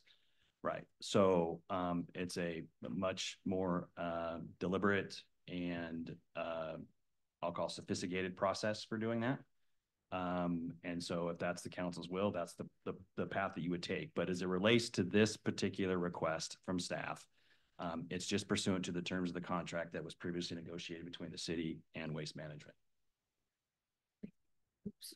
Okay, any other question, Councilmember Ball? Sorry about that. I guess my question is, what are our other options? Are there other options? I mean, how many waste disposal companies are around here? I don't know. Sunshine's the only other one. Is that correct? It's impossible to know who would bid on a potential RFP, but there are many waste haulers that exist and operate around the United States. Okay, Mayor Pro Tem. Normally, I would agree 100% that this should go to a competitive bid. The only reason I don't on this particular one is because, as Sean mentioned, this is a continuation of the contract that we have. So using the Trailhead example, as Councilmember Kennedy said, if we were to have a restaurant in Trailhead, for instance, that was in there for the next 20 years, and we had a lease with them that said after that 20-year period, we could extend another 5 or 10 years. We wouldn't go back out for a process to try to get the lowest bid or get the best bid. We would probably continue, as long as we were happy with that restaurant, we would probably continue that process. So because this hasn't expired yet, it doesn't expire until September, right? November 30. End of November. End of November. And because we're just talking about extending it, I am in favor. Thank you. Thank you. Any other comments, questions? Go ahead, Councilmember. I think I'll just say, and that's the reason why I asked the question, because if it is a situation where we've already negotiated a contract, we've already awarded a bid based on, and I don't know whether Sunshine applied the previous time or submitted a bid the first time, but essentially Waste Management got the contract at that time and it was built into the contract to extend. So it makes sense to me to move forward. Right. Any other comments before we move on to the vote? All right. All in favor of approving, of authorizing the city administrator to submit a written request to extend the solid waste agreement with Waste Management for an additional term of 6 years, please say aye and keep your hands up so I can take a look. Aye. Okay. And those opposed? Okay, I've got 2. Abstain. Can I abstain? On what What's grounds? the basis for the abstention? You can. Pardon me? On what ground? Why? Oh, I cannot abstain? If you have a Why? reason, Why? what's the basis for your abstaining? I'm conflicted over their performance. Sean? Won't work. Yeah, I wouldn't say that that's a basis. I mean, a conflict that you would have would be if there was employment related issues or you had a relationship with a company or something along those lines. Conflict of interest. Yeah, some type of conflict of interest with the company. Gotcha. Okay, then I'm going to vote yes. Okay. All right, so just to confirm, the ayes are Mayor Pro Tem, Councilmember Spencer, Councilmember Dunn, Councilmember Ball. And the nays are Councilmember Kennedy and Councilmember Van Orman. Okay, motion passes 4-2. Thank you. Mayor, I'll make a motion to approve general business item 11D, which was previously general business item 10B. Okay, The vouchers from June Yeah. 4th, 2024. Okay. Second. Okay, all right. I can't remember who pulled this aside. Councilmember Kennedy. Do you have a specific question? I did have a question on this. Sure. Do we know if this gets moving ahead, at least a possible construction date? No, Okay, great. Once again, simple question. What, on point what? of clarification. Yeah. Are we talking, Councilmember Kennedy, are you looking at a different one? Because we're on talking about the 10B. vouchers. B? 10B. B is in boys. Oh, I'm sorry, B. Yeah. I couldn't remember. I who do moved have a that. question on B. Okay. Yeah. Okay. Yes. All right. We'll hit rewind. I wonder why there was such confusion, because everyone is nice. Yeah. Yes, when it comes, I had a question in regards to claim number 2826. It's Kyle's online. Let's get Kyle online with that. golf carts, etc. Yeah, I Okay. see that it's $14,701.50. May through September it's $3,675 a month on that. I thought we owned our own carts, but we're leasing those. Kyle? Great question, Councilmember Kennedy. So this was an audit that Golf Carts, et cetera, did of last year's activities. And so this was golf cart rentals from May to what was it, October of 2023. We did not have our golf carts then. And so we had just found out that our golf carts were going to be delayed another year. And so this was a decision that was made in 2023. They did not bill us in 2023. So they billed us last month for those. So these are the old carts. Correct. Yes. That we had to, they hadn't built. And they were returned in October of 2023. But we lease our carts, we don't own them. So we had 14 carts, and so we added to our existing fleet of 14 by 8. Right. To meet the demand. Just during that period? Just during that period. So moving forward, we're leasing our carts. No, sorry. And that, I know this is super confusing. So we own our own carts. Those were delivered in 2024. And so we have a full fleet now. Very good. Yep. Thank you. Okay, great. Good question. Okay, if there's no other questions on the 2024 vouchers, those, oh, go ahead. I'm sorry, I had it. Yes. Had another one in, couple others, 2867. Spokane County Treasurer for Animal Control Services, $1,040.06. Now that says through services through June 2024. What do we pay annually to them? What is budgeted to them? 12 something. It's in between 12 and 13,000. 12 and 13,000? Mm-hmm. Okay. All right, very good. Thank you. Then I would go down to 2871, the bike hub capital expenditures. The routine was, I don't think it was, I'm not sure what all that was, $3,778. What is that equipment? Is that for bicycles? Yeah, and if DC's still there, so they acquired some bikes or had some bikes. And so I think they were bolstering their capital equipment in regards to bicycle storage or patrol. That was actually for 2 new bikes. So we had bikes that we've had in our system for probably over almost 20 years now. Okay. So we wanted to update 2 of the bikes, update those. So that's what we did, purchase 2 new bikes with that routine fund. Good. Very good. Thank you. That's all the questions I had on that. Great. Okay, if there's no further questions on the vouchers, all in favor of approving the June 4th, 2024 vouchers in the amount of $591,580.41, please say aye. Aye. Aye. Any opposed? Okay, motion passes 6-0. Sorry.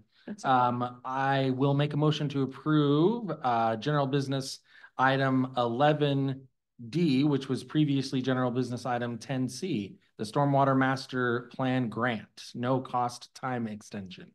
Second. Okay, we have a second from Councilmember Dunn. Questions or comments? And Lisa's here in case there are some questions. Go ahead, Councilmember. Yeah, I'm the Paul. one that brought this forward. So Lisa, on let's see. Review time on remaining task 3 and task 4 deliverables.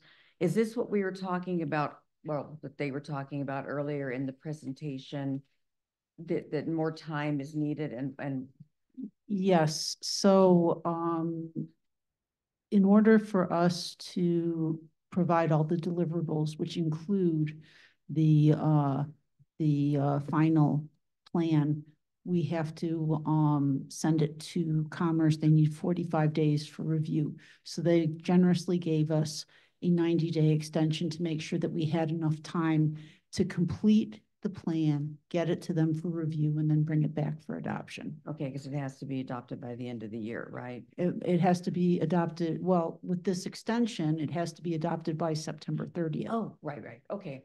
Okay, Thank you. all right. There's no other questions or comments for Lisa on this item. All those in favor of approving the Stormwater Master Plan grant extension and authorize the mayor to execute, please say aye. Aye. Any opposed? All right, motion passes 6-0. All right, I'll make a motion to approve general business item 11. D, which was the previous, no, I'm sorry. Just read the title. All right, we'll Read the just go title. with the 10D. Are you okay with that, Kelsey? Okay. Yeah, Title's fine. 10D, the construction services contract for Appleway Overlay and Country Vista. We have a second. Second. Okay, we have second from Councilmember Dunn. Okay, questions or comments on this one again? Lisa, just stay close. Yeah, it's just me again. When does it start? That's what I want to know. So we don't have the schedule yet, and we intentionally left it to the contractor to do it within the window of it's going to happen this season, and it actually will only take it'll only take a week or two once it gets started.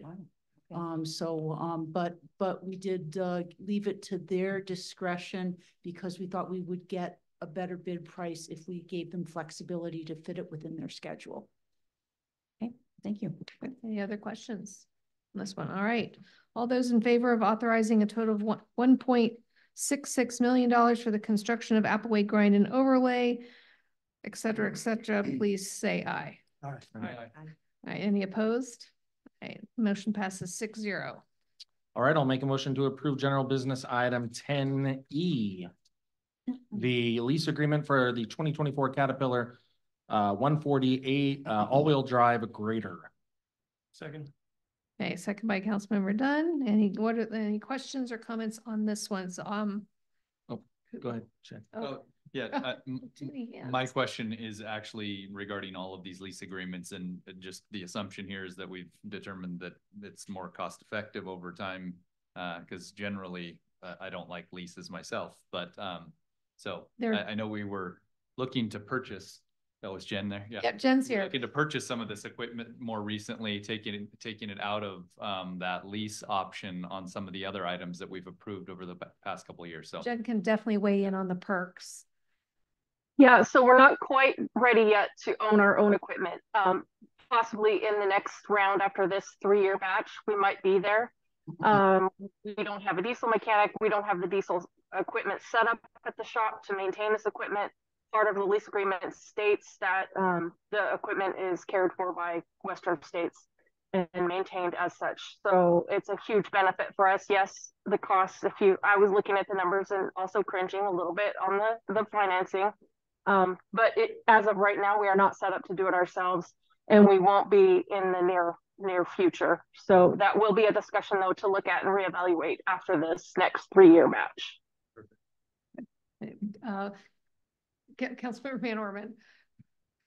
Jen, I was wondering if you guys did a cost analysis to find out if going to a private party other than leasing equipment and having our staff do it, which one was more cost? So that would be, I mean, that would be going backwards. That's where we came from. We came from having contracted work. We can't provide the level of service that we desire with contractors. And that was one of the biggest issues that we battled prior. And that's why we developed the Public Works Department, Streets Department, is to be able to provide that level of service with our own equipment, leased equipment, to go out whenever we're ready. So if we do go ahead and purchase the equipment in 3 years, do we have anybody set up in your future to go ahead and work on that equipment as well? We don't have that planned out yet. That's going to be a discussion with the new Public Works Director. That will be something that will fall under his purvey. So those will be discussions that we'll have ongoing with council, with other staff members, and with the crew. Thank you. I saw Councilmember Kennedy and then Mayor Pro Tem. Thank you, Mayor. Yeah, Jen, you might have already answered this. I'm not sure. You're kind of cutting out a little bit. In this lease agreement, does that include a service contract on the? Yes. So they take care. They come to us, take care of all the service and everything. Yes. Very good. Thank you. Okay, Mayor Pro Tem. A lot of my questions have already been answered, but just one quick one, Jen. Looks like some of these were trading in some older equipment, and the payoff at the end it looks like on this next round of the 3-year lease, we're getting more value at the end. Is that right? Than we did this time around? Kyle, I don't know if you can help me on that. I'm not sure that. Yes, you can make that case. It's really going to be beneficial as we get into 2027. When we are ready, if we're ready, we might be in a position to actually acquire these at a discount. Yeah, that's what I was wondering. Okay. Absolutely. Okay. Yeah. All right. Thank you. Okay, any more questions on this one? Okay, so all those in favor of authorizing the mayor to sign the 2024 140 all-wheel drive Caterpillar grader lease agreement in the amount of $39,855.56 annually, please say aye. Aye. Any opposed? Okay, motion passes 6-0. All right, I'll make a motion to approve general business item 10F, the lease agreement of the 2024 Caterpillar 903 loader. Second by Councilmember Spencer. Any questions? Not hearing any. All those in favor of authorizing the mayor to sign the 2024 Caterpillar 903 loader lease agreement in the amount of $13,987.64 annually, please say aye. Aye. Any opposed? All right, not hearing none. Motion passes 6-0. All right, I'll make a motion to approve general business item 10G, the lease agreement of the 2024 Caterpillar 926M loader. Second by anybody? Second. All right, Councilmember Dunn. All right, speeding through. All right, any questions on this one? Going once, okay. All right, all those in favor of authorizing the mayor to sign the 2024 926M Caterpillar loader lease agreement in the amount of $20,207.89 annually, please say aye. Aye. Any opposed? All right, motion passes 6-0. And a motion to approve 10H, the lease agreement of the 2024 Caterpillar 926M loader, W5L03732. You just added 5 seconds to our discussion here. Second by Councilmember Spencer. Any questions? Councilmember Dunn. I got a good question. Jen, could you make sure that these guys get good names? Kind of like the last one. Yes, that's the easy part. We need another contest. All right, if there's no questions on this one, all in favor of authorizing the mayor to sign the 2024 926M Caterpillar loader lease agreement in the amount of $20,207.89 annually, please say aye. Aye. Any opposed? Not hearing any. Motion passes 6-0. Okay, we are up to council comments. I dare you. Go ahead, Councilmember Ball. Yeah, I would like to make a comment. I will not be at the next meeting because I'll be out of town. Yep. And I'm assuming that you'll give me the grace that we gave Annie tonight and, whatever. But if you do discuss this ordinance committee, I'm willing to be on the committee. So just keep that in mind. Great. Okay. Thank you very much. All right, any other council comments? Not hearing any, no public hearings or appeals. We are up to resolutions. Kelsey, 24-260. Resolution number 24-260, a resolution of the City of Liberty Lake, Washington, approving the final plat of River Crossing 2020 Second Edition, located in a portion of the southeast quarter of the southwest quarter of Section 9, Township 25N, Range 45 EWM, Liberty Lake, Washington. That's a mouthful. Okay, we have a motion. Move resolution 24-260. All right, we have a motion. Do we have a second? Second. A second by Councilmember Kennedy. All right, so we're waiting for resolutions. Well, before, first of all, let's see if there's any council comments before I ask for public comment. Any comments or questions? All right, not hearing any. So since we do have a resolution in front of us, we do give an opportunity for public comment on a resolution. So if you are in the chambers and would like to comment, please step up to the podium. We'll get your information. If there's anybody online, please send a note in the meeting chat to our host. I don't see anybody here in chambers. Is there anybody online wanting to comment on this resolution in particular? No other topics? Nope. Okay, hearing no public comment. Those in favor of approving resolution 24-260, please say aye. Aye. Aye. Any opposed? All right, motion passes 6-0. Next.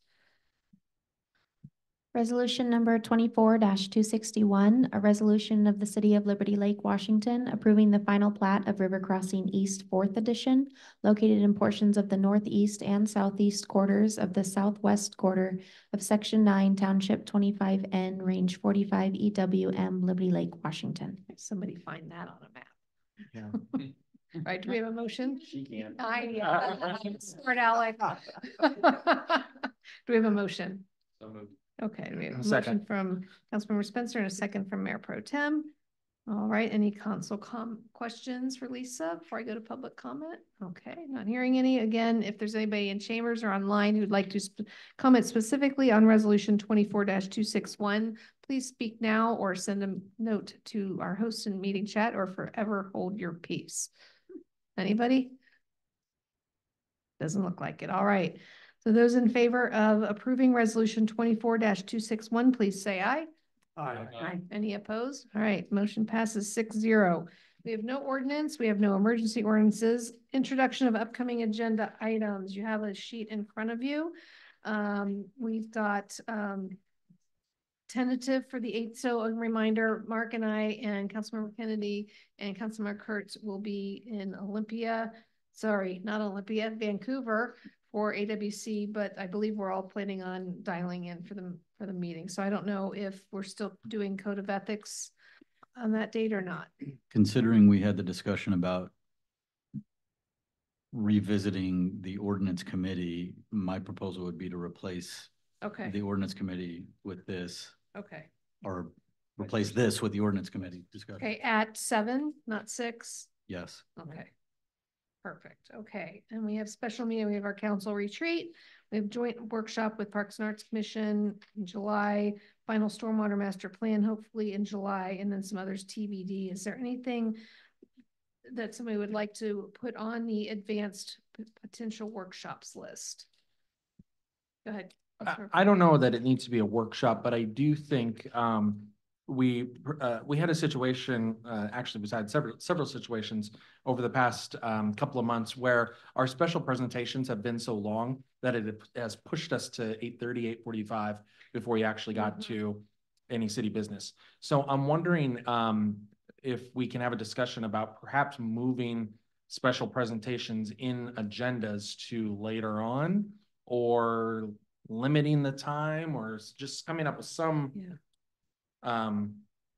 agreement among the council about how to handle that.